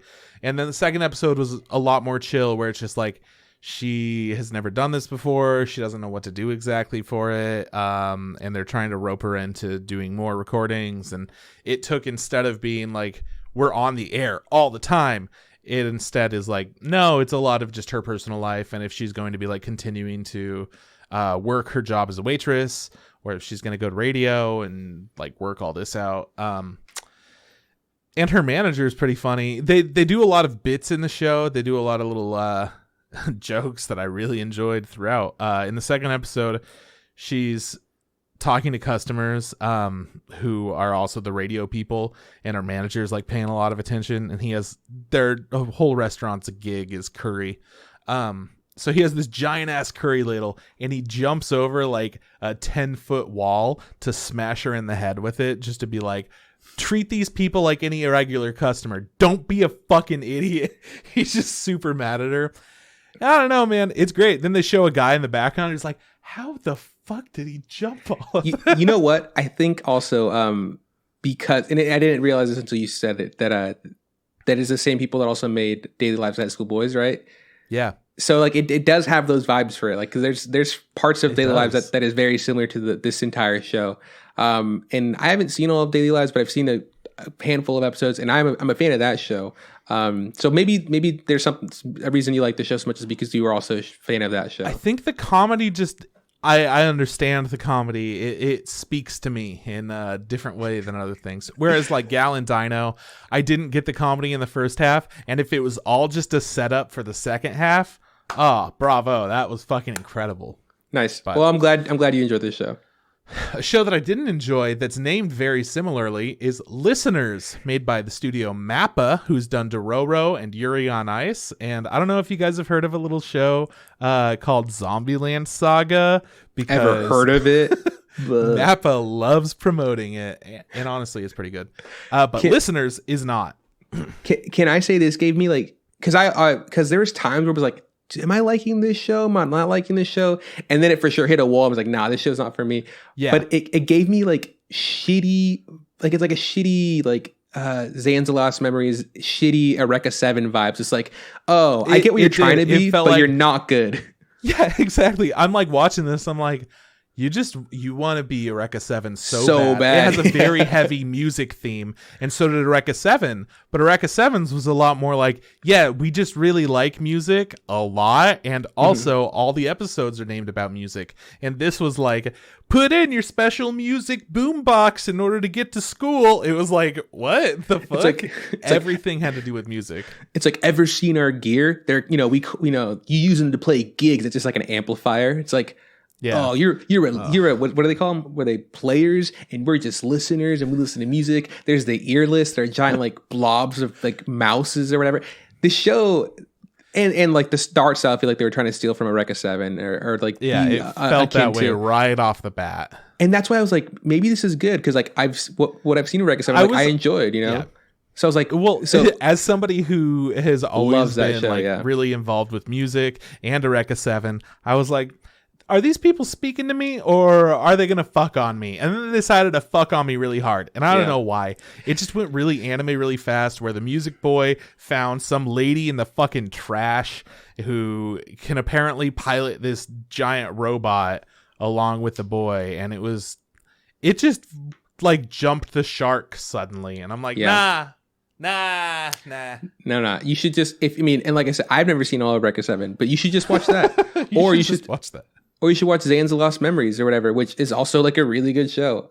But I was watching this, I was like, it was for sure at the point where she gets the amplifier and jacks her, like she gets plugged in the giant mech. I'm like, okay, cool. Not only is like your vibes are you stealing it from other show, your giant battle mech animations fights look like shit. So you don't even look good enough for me to continue to watch you. So no, man, not feeling it. This is Listeners was such a weird one. It was just like a disappointment in a different way. It was next up we're going to talk about art made by 7 Arcs. They made White Album, the first season of White Album, and Dog Days. And let me just say, this is another one that I was not going to continue watching. This is about a girl who lives in like olden times, and she's like this was medieval era.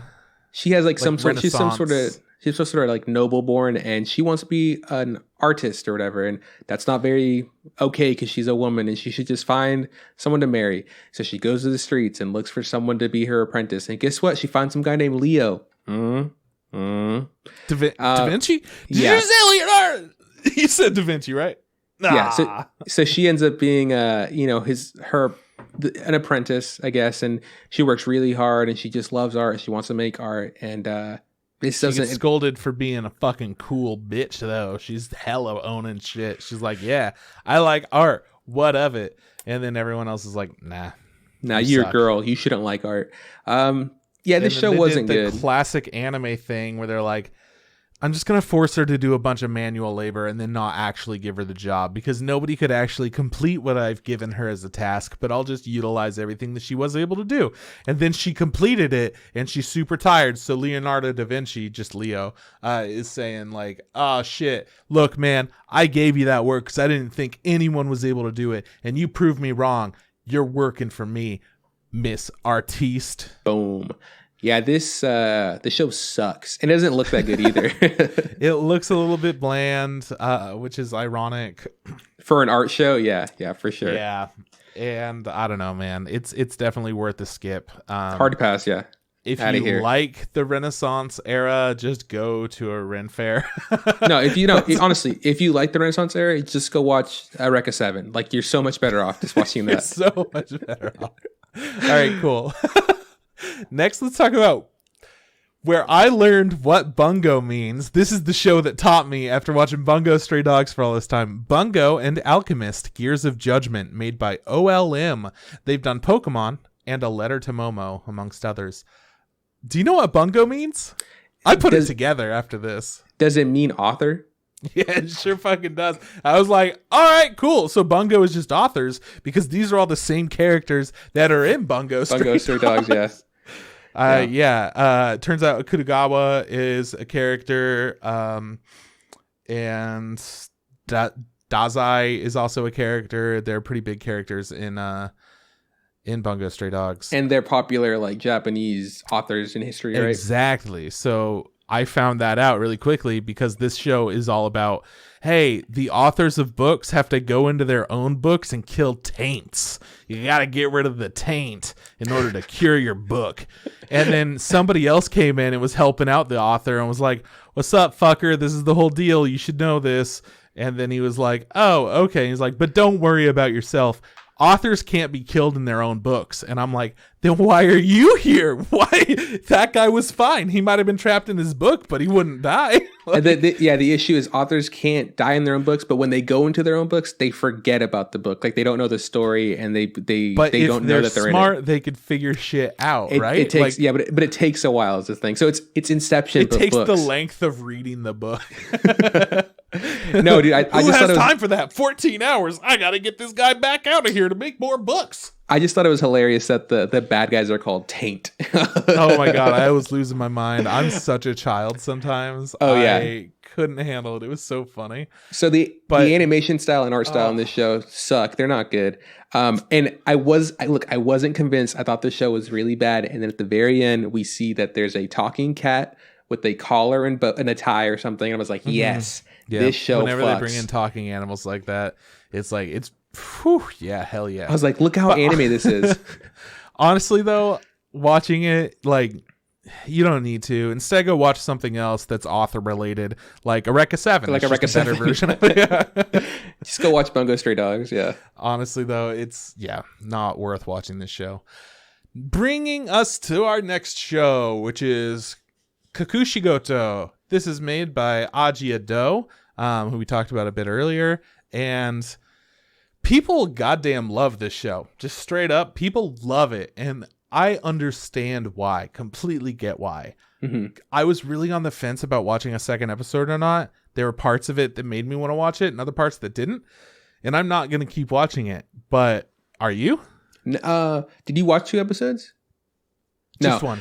Yeah, no, I don't know, because the thing, so the joke about this one is it's about a manga artist who doesn't want to tell his daughter, but he does, because he draws like a dirty manga, not necessarily like not sexy perverted. dirty, yeah, but like butt jokes and stuff like that, and I mean, the bit that they show is they show like some kid whipping his dick around to like see it get all crazy, and like his author photo is like him naked at like a table, you know, with his like butt hanging out. So and like that's how he had to write, because that's how he got out all of his like artistic expression, energy. Yeah.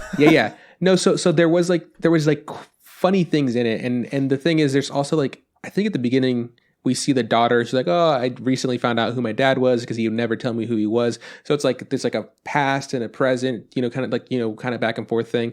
So I don't know. And I think it looked visually nice, like the animation style. Here's the thing. My notes, like I have notes about what the show was about, just kind of like jog my memory. But then I have other things that I know I'll forget. And I'm like, the animation was great. And so was the music. The music was fantastic too. Those are the things that I took notes about. And that's why I'm like, maybe I should watch another episode of this. Yeah. So I don't know how I feel about it, because I'm on the fence too, where like, I liked a lot of things of it, like visually, you know, like I said, and like, you know, music wise, but was the story the best? Like, are the jokes just going to be the same thing? You know, I was like, I don't know. That's the thing that I worried about. And I immediately was detracted from just the daughter not knowing what the dad does for work, and consistently like all of her friends just want to talk about what their dads do. No one ever asked me what my dad did growing up. Like, it wasn't a big, and if it did come up, like, what's your dad? He's like, oh, my dad, you know, runs a taco truck. It was one and done. It wasn't like, what? You know, it's like, who the fuck cares? You know, like, they made it seem like it's like a cultural thing where like, you must know what your father does for work. And like everybody everybody that he ran into was always just like, I'm a huge fan of your work. Like her teacher or whatever. Right. I don't know, man. Her teacher who was a woman? Yes. Yeah. I think so. It's showing that it breaches that gender stereotyping. I think I will watch a second episode just because like I like the way it looked, but on just because I feel like it might be repetitive, like the jokes, like maybe I'll drop it, but who knows, maybe like it becomes like a really good drama or something, you know? It absolutely, I mean, it could change at any moment. Who knows? Yeah, keep me up to date if you watch more.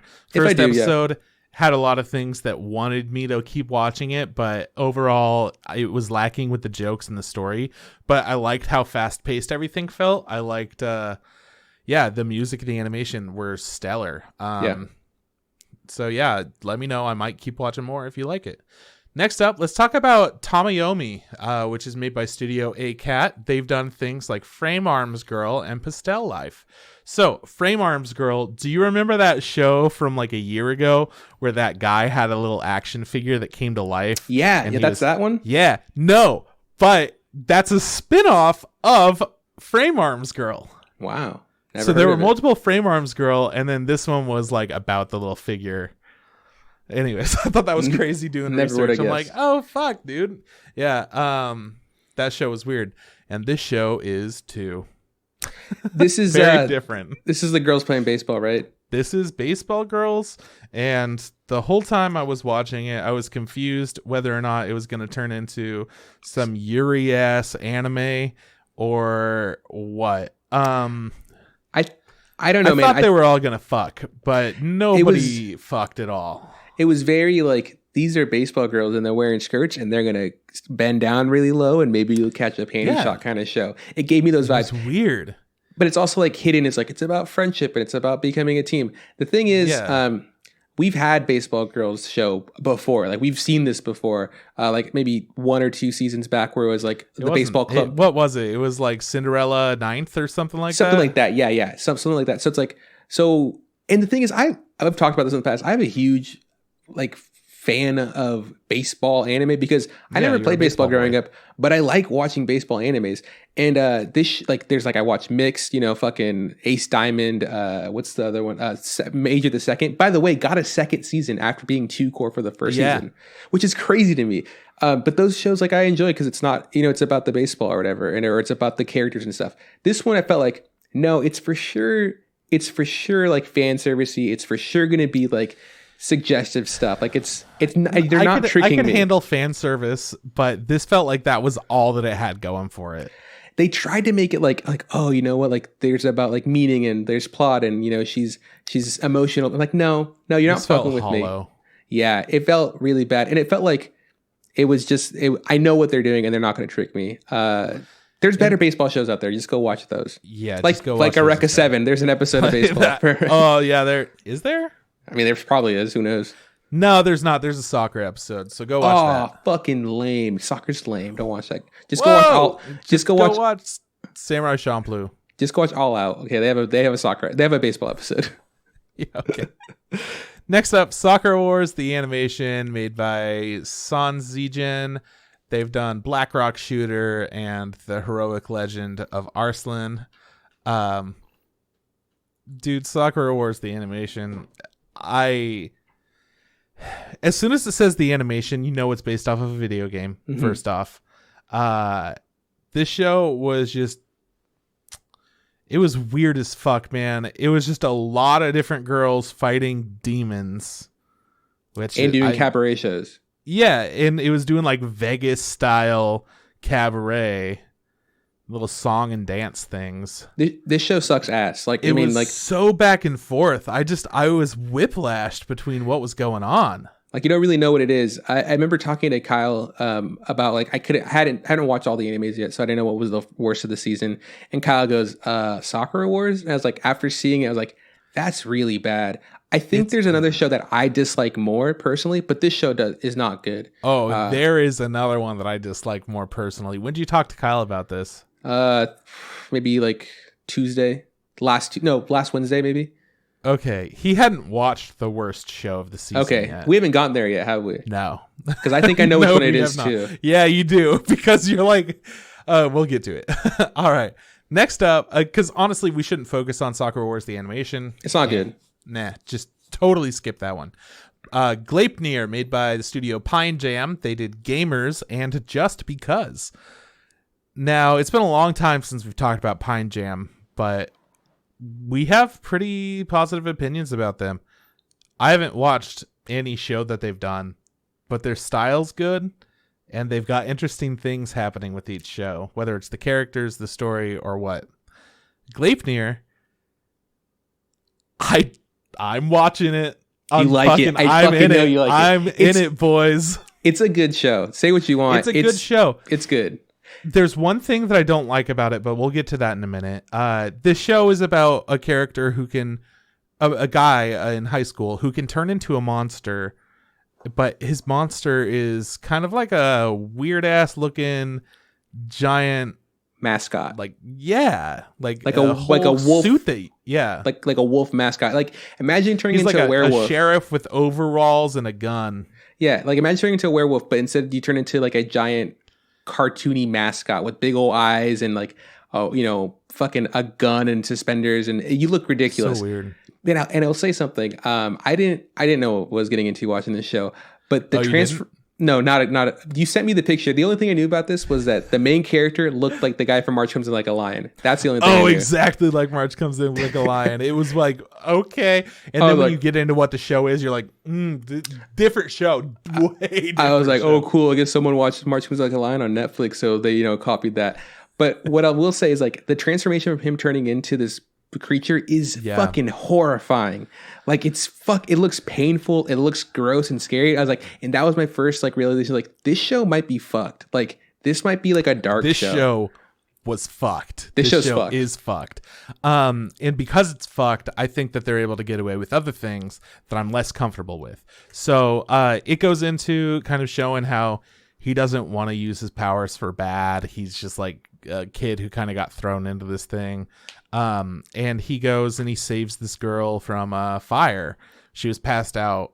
He just happened upon the fire. She was passed out, so he had to turn into a monster and drag her away. And then he got like really fucking horny. Yeah, and got perverted. Kind of a rapey vibes. He got super rapey, and I felt like uncomfortable with it. But I'm like, uncomfortable because I don't know if he's supposed to be a hero or what at this point. I don't know if this is like the bad part, the monster part of him taking over. I don't know what's going on. But it's like weird. But it's like it's not like rapey vibes that we joke about all the time, where it's just like, hey, they got the rape arm. Like he. This isn't rape arm. This is like he's like attracted to her breasts are out or whatever exposed, and like he pulls down her panties and stuff, and like then he like stops himself. And the thing I think, I'm sitting there like, I don't know. Yeah, and the thing I think it's like showing that he has this animalistic, this like carnal desire to, he's attracted to women. He's like, he's attracted to blood and like that kind of stuff. Like, so I think that's what it is. So I was like, I don't think he's a bad person. I just think this creature, whatever he turns into, brings out the animal instincts in him. So I was like, I think that's what I think it is. Did you watch the second episode? No, I've only seen the one.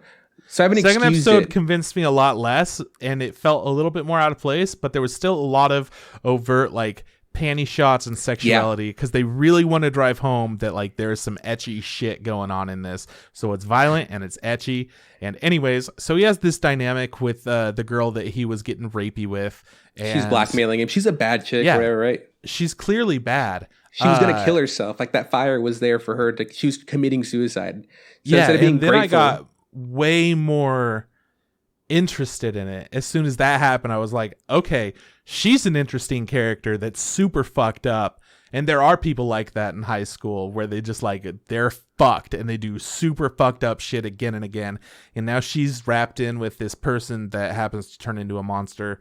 And she has some special coin that she knows about, and she's asking him about it if he knows anything. She's trying to figure shit out.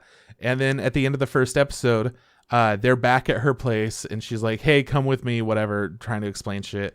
And she just starts getting undressed in the living room. She's like, it's fucking hot. What, you want me to not be comfortable? Mm-hmm. And he's like, no, and being like very anime about it. And then there's somebody who's just at her back door, like they're her up balcony. On a balcony. Yeah. She's at her sliding glass door and comes in and is like trying to fight them and talking about the coin. And then he starts like fighting her, and it gets really intense really fast. And that's where the episode kind of ends. Yeah. So at least to my knowledge, we don't exactly know what the situation is. There seems to be some sort of like death game going on. There's other monsters and there's people collecting coins, but all we saw a vision of somebody like at the beginning going up to a machine and depositing a coin. To like a vending machine, yeah. So I don't know what this show is. I know that this show is for sure ecchi. Like there's like for sure intentional panty shots. Things are drawn, proportions are drawn in a specific way. Sierra happened to catch me watching. She watched this with me. I'm not going to make that. That's not what the saying that she caught me watching this weird show. But she caught a glimpse of watching Sakura Wars, right? And there's that one character that has like really big boobs, and she's just like, well, this show has boobs at least. Yeah. And I was just like, yeah. She's like, and I go, but honestly, best boobs of the season probably go to the fucking Grape Near chick or whatever. Like they know what they're doing. They're not fucking around. This show is absolutely. They got the proportions right. They got the droop. Dude. This show is interesting. It's dark. It's not for everybody. I'm curious to see where it goes. This is a show I'm for sure watching. So stoked. You're watching the second episode. There were definitely parts in it where I was like, "Ooh, Devilman Crybaby!" Like I like that show. Nice. But I will tell you that they are not afraid of killing characters. It went fucking full turbo really quick, and I was into that. You do get to learn a little bit more about her backstory, and we do get to see some fucked up shit that I love. Where they talk about how he has a zipper on his suit, and like if there's anything inside of his suit, even though he's like a creature. And so they open him up. That's all I'm going to say about that. His mouth doesn't open when he speaks, right? I don't think so. I think he's just like really mascotty. Do his eyes blink? Nah. Okay. I love how big his gun is. It's so dumb looking. Oh, his big ass, like that big toy gun. It would be a little like, woo, but instead it's fucking enormous. I'm excited for this show, honestly. Like, I think it's going to be good. Yeah, I think it's going to be great. Yeah. Anyways, next up, we're going to talk about Sachibato, President, It's Time for Battle, made by C2C, who's done Hitoribochi no Marumaru, Seikaitsu, and World End. What do you do at the end of the world? Are you busy? Will you save us? You go home. We didn't finish that show for sure. No. So this show's also based off a game. That was the first show that had a really long title that impressed the fuck out of me. This show is also based off some sort of mobile game. It feels very much like that. It's, it's like these gates have opened up. People have started like creating these guilds or these companies that go into gates and they acquire these crystals and they sell the crystals for money. And our main character has been his dad used to run a company. He's gone into a gate. He's not come back. So they need a new president, and he's been chosen to do it. And he's kind of just like this bitch. Like he's just like, I don't know what I want to do with my life. It's like, dude, shut the fuck up. Just be president. What I like about this show is I really like the designs. I think they're really cool looking characters in the show. They do, yeah. The chick with like fans in her hair and stuff looked really cool. I like the medic a lot. He's got the because he looks like a girl, but they're it's like so androgynous. That's another thing that I like about this is that all the dudes are hella androgynous. Our main character is like, is that a guy or a girl? Like, it doesn't fucking matter. Doesn't matter. It's great. But there's a lot of cool designs in it. The thing I don't care about it is I don't think the story and the pacing I feel like are really like lacking. Like they go into a gate, they help a kid get a flower, they fight this stupid wolf thing. I don't know. I wasn't really fucking with it, honestly. Honestly, you told me all of that, and this is the most forgettable show of the season for me. For sure. It's a bummer. Yeah, and you could tell that they wanted to do some stuff. I do really enjoy how androgynous the characters looked. And they had some cool style, and I'll give it that. Great character design, and that's where I'm going to stop with compliments there. No, I agree. I feel the same way. I wish if they had the same designs and like a completely different story, I'd be down to check that out. But this isn't for me. Absolutely.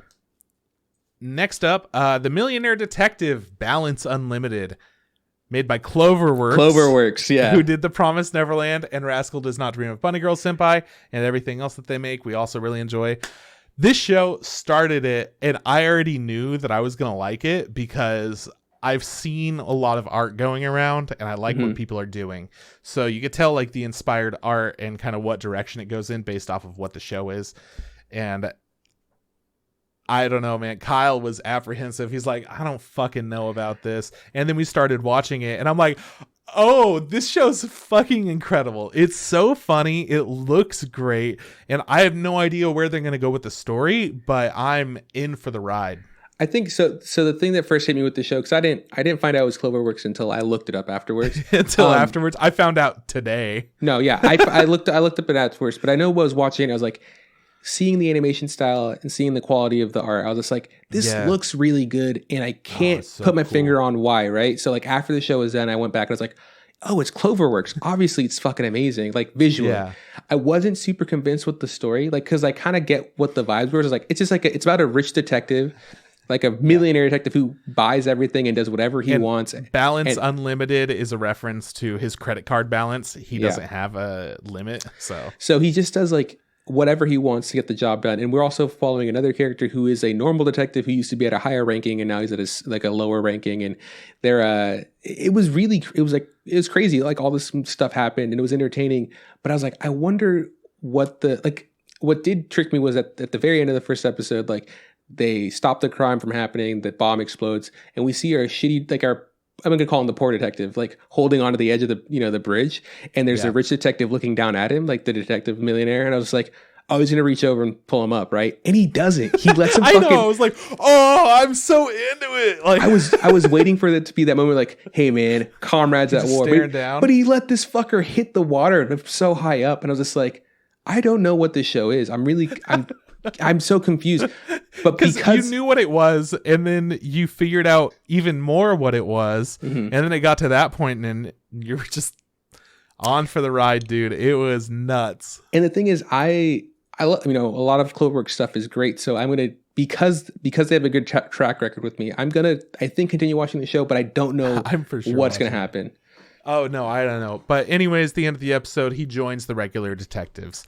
So it's just going to be a lot of them trying to put up with whatever weird bullshit he has going on. And I feel like there could be some fun hijinks, and it might get like dark because Cloverworks is very capable of doing that. Or maybe they're trying to break the mold and go for a totally different style. Different vibes, yeah. No, I really like the intro song and the outro song. I feel like they were kind of like techno poppy thing. I was like, I'm like, ooh, you can't wait to just dance. It felt very like Millionaire Unlimited. So yeah, into it. Felt like a good time.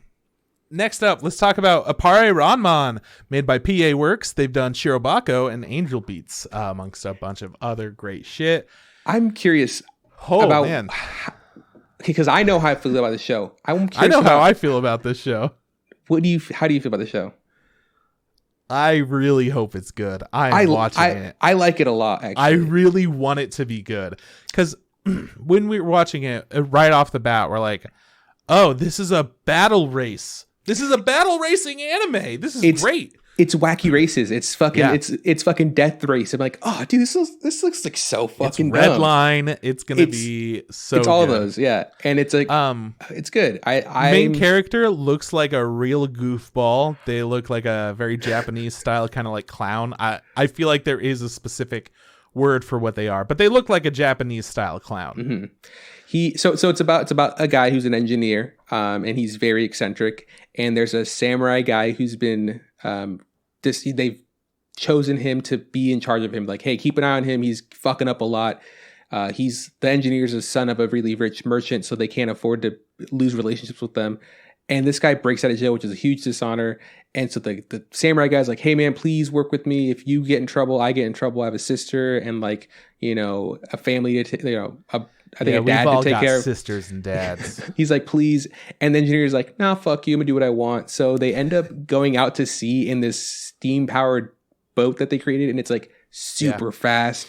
And that's the thing that they convert into the race car at the beginning. So it's like, it's really cool. Cause like we see them starting the race. And then... a flashback. And then now they're in, is it San Francisco, right? Los Angeles. Yeah, they're in like the Wild West era of the United States. Yeah, it's also like futuristic. Yeah, in the intro, it's like it was a lot of like we see all the racers and they're all shooting and like fighting with guns and like there's a bunch of crazy stuff happening. So like I'm really excited to see where this show goes. And I have no fucking clue what's going to happen. I hope it's good because I am so interested in it. I'm not. I think I think I can say this without being like, for 100%. My top three shows of the season have to be the Tower of God. Yeah. The dog show, was that one called? Gleipnir. Oh, right? Gleipnir. Yeah. And then this one. Those are the three shows where I'm just like, oh, man.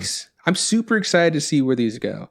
I would instead put The Millionaire Detective above Gleipnir, which I think we both understand. Yeah, I know, and I get that. Those are my three. Like those are the ones I'm looking forward to. Who I feel like I'm for sure going to watch. But the thing is, this fucking wacky racing show, it could suck. It could be terrible. Yeah, but it could PA Works, and PA Works has a pretty good track record with us. Yeah, it's no JC Staff, fucking season 2, One Punch Man. Thank God, it's not a JC Staff sitch. I'm glad you like this show. I was actually worried that you might not like it. I hope my friend likes this show. I don't want to lie to him and be like, I also like it. Yeah, it's really bad. All right, so cool. Let's talk about some shit. Because this is the worst show. This is the worst show of this, without a doubt.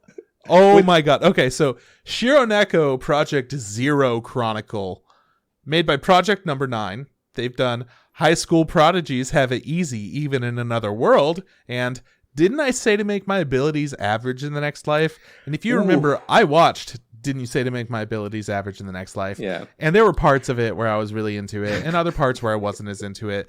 And is the Prodigy shows is that's the one where they're all like high school students, and it got like number really one fucking etchy really quick. It was like number one magician, number one banker, but this is also the one where like the elf she chews up food and the guy. spits food in her mouth. Yeah. God, what a this show sucks ass, man. It's so honestly, this is the hardest show to explain to you because the first episode doesn't tell you shit. It leads you to believe what's going to happen, but then it doesn't do anything like what looks like it happens. So it's like star-crossed lovers that are also cats, or maybe the fate is that once a long time ago, these gods who were cats fell in love with each other. One of them was Shiro, which is white, and Shironeko, white cat.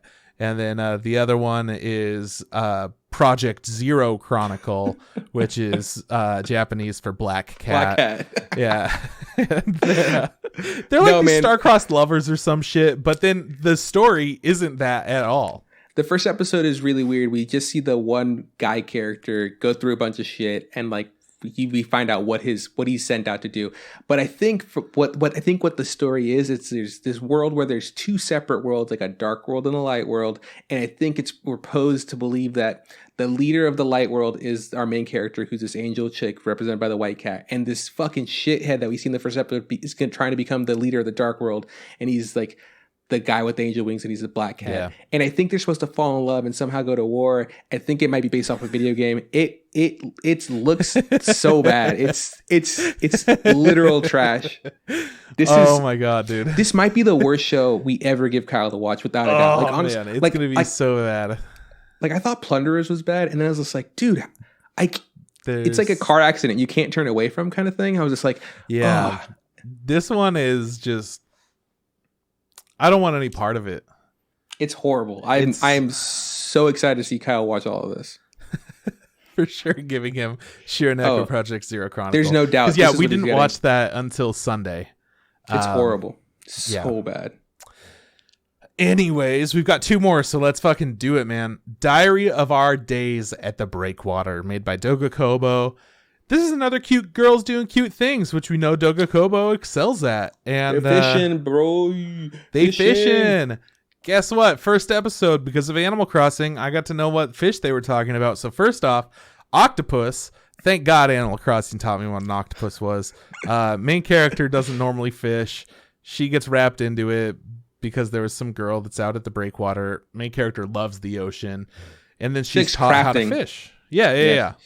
She's a crafter. She's moved to a new ocean kind of front city. She's a freshman in high school, joins the club. They do fish stuff. It's very charming. I don't know. I don't think I'm going to watch it. Good for me. I'm not going to watch it. That's it? I'm not gonna, just like, first of all, I'm not a big fan of fishing, like, in real life. Like, I've done it. My dad was a huge fan of it. My dad was a fisherman. I've been out fishing several times. I've probably only ever caught 2 fish in my entire life.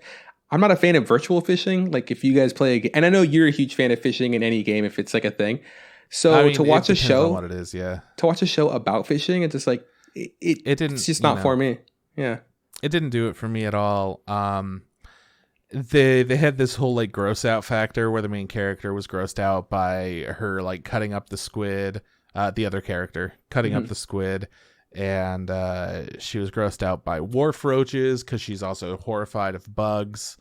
But she has this girl that she used to be friends with that is also on the breakwater fishing team club, whatever the fuck. It's all right. It's cute girls doing cute things, and the cute things happen to be fishing. Gross little ocean creatures.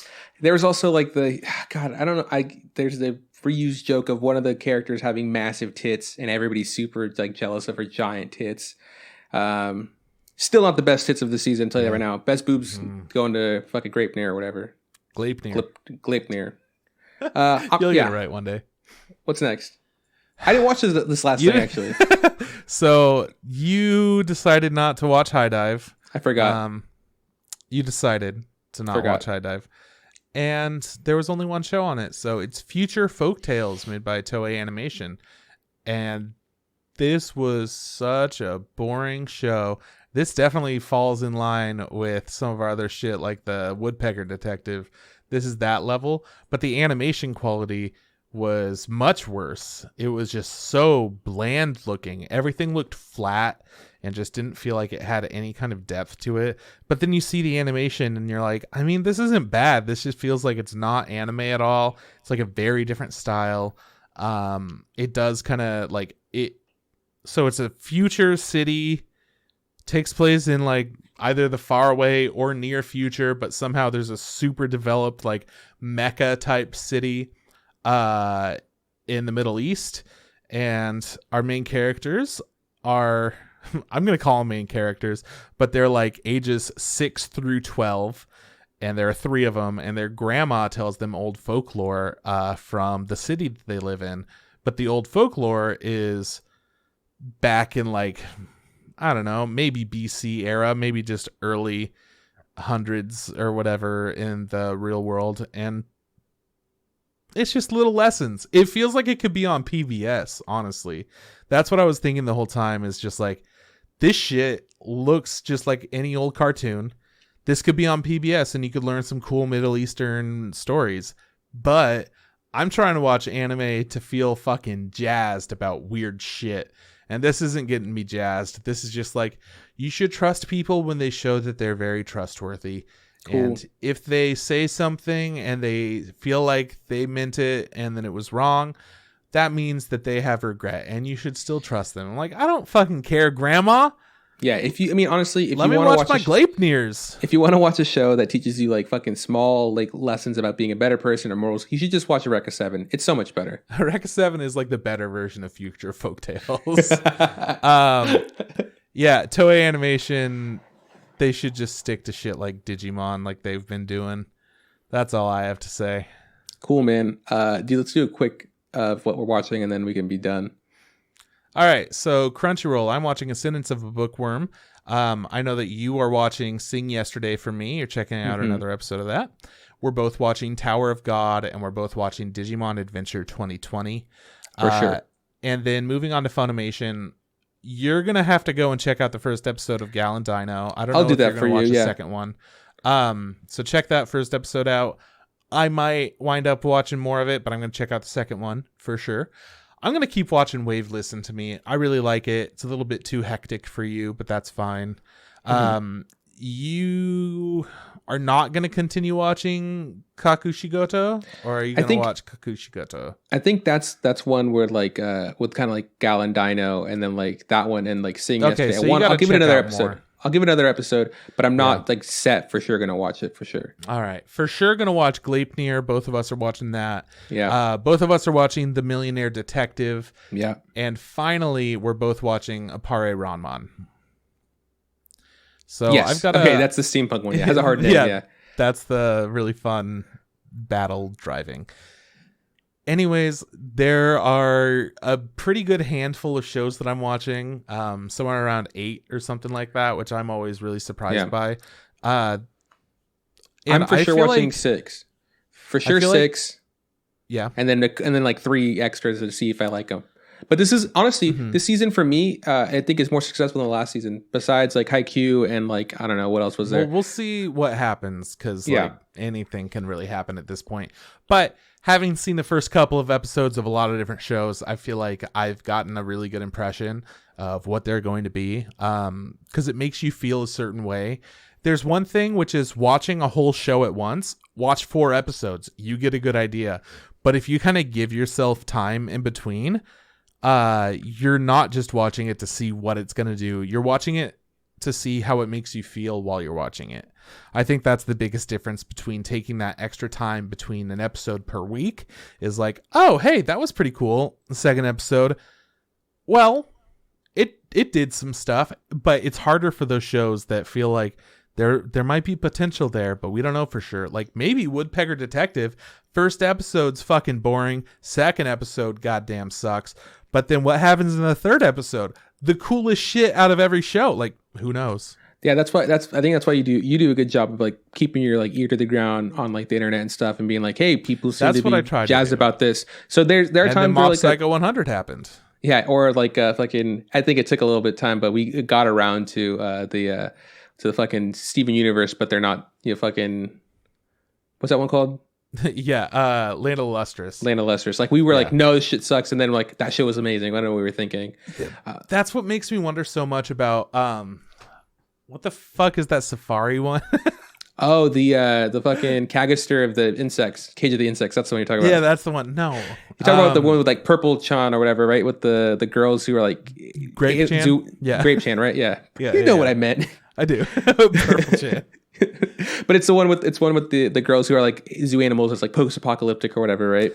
Yeah, I feel like maybe there might be more to that, but we'll never find out because watching it was not a good time. Do it for us at all. But yeah, anyways, I think that's everything that I want to say. We've been going on for so fucking long. Yeah. So that's the show. Next week, what are we doing? Who knows? Do we know? We don't know. Some shit, dude. We're watching some anime, boy. Yeah, I did want to say that I was looking forward to, was it BNA, right? The new Trigger show. Brand new animal Trigger, but it's going to be on Netflix, and we're going to binge that shit, and we're going to review it in a specific episode meant for only BNA. And then there was also another show called God of High School that's supposed to be a Crunchyroll original that was supposed to come out in April. At least everywhere I look, it said it's supposed to come out in April. It's not out, so I don't know what's going on. And that's, I don't know, whenever that comes out, we'll check it out. And I think that's There's it. some more shit too. Like, you didn't get to watch the new Yu-Gi-Oh Sevens. Sven's Sevens. Yeah, no, I'm not watching that. It's OG or nothing. Okay, so if you like our logo, hit up AaronFromTurbyTops.com. I'm throwing it back, Trip. If you like our theme song, check out Tom Nasser on SoundCloud or YouTube. Trip, where can people find us? You can find us on Facebook. Look up the Instagram Podcast. Same thing goes for Instagram. Look up the Instagram Podcast. And if you want to send us a tweet at Instant Ramen Pod. Podcast Benefit. You could also follow us on Twitch, because now, since we're doing this whole social distancing thing, we are recording from home and we're able to do that. Thank you guys for sticking around, that we're on the Twitch chat the whole time. Which sucks, man, because usually we're able to do this show completely naked, but because we're on Twitch, we can't do that. So that's not fair. I mean, we can do that. We just need to move over to Chatterbait. So next week, we're going to be streaming. All right, man. Well, that's the show. This is Bye from Juan. I'll see you around from Chris. Hey, Trip, don't forget. Just add hot water. Or watch Eureka 7. I mean, it's just a better version of everything, so.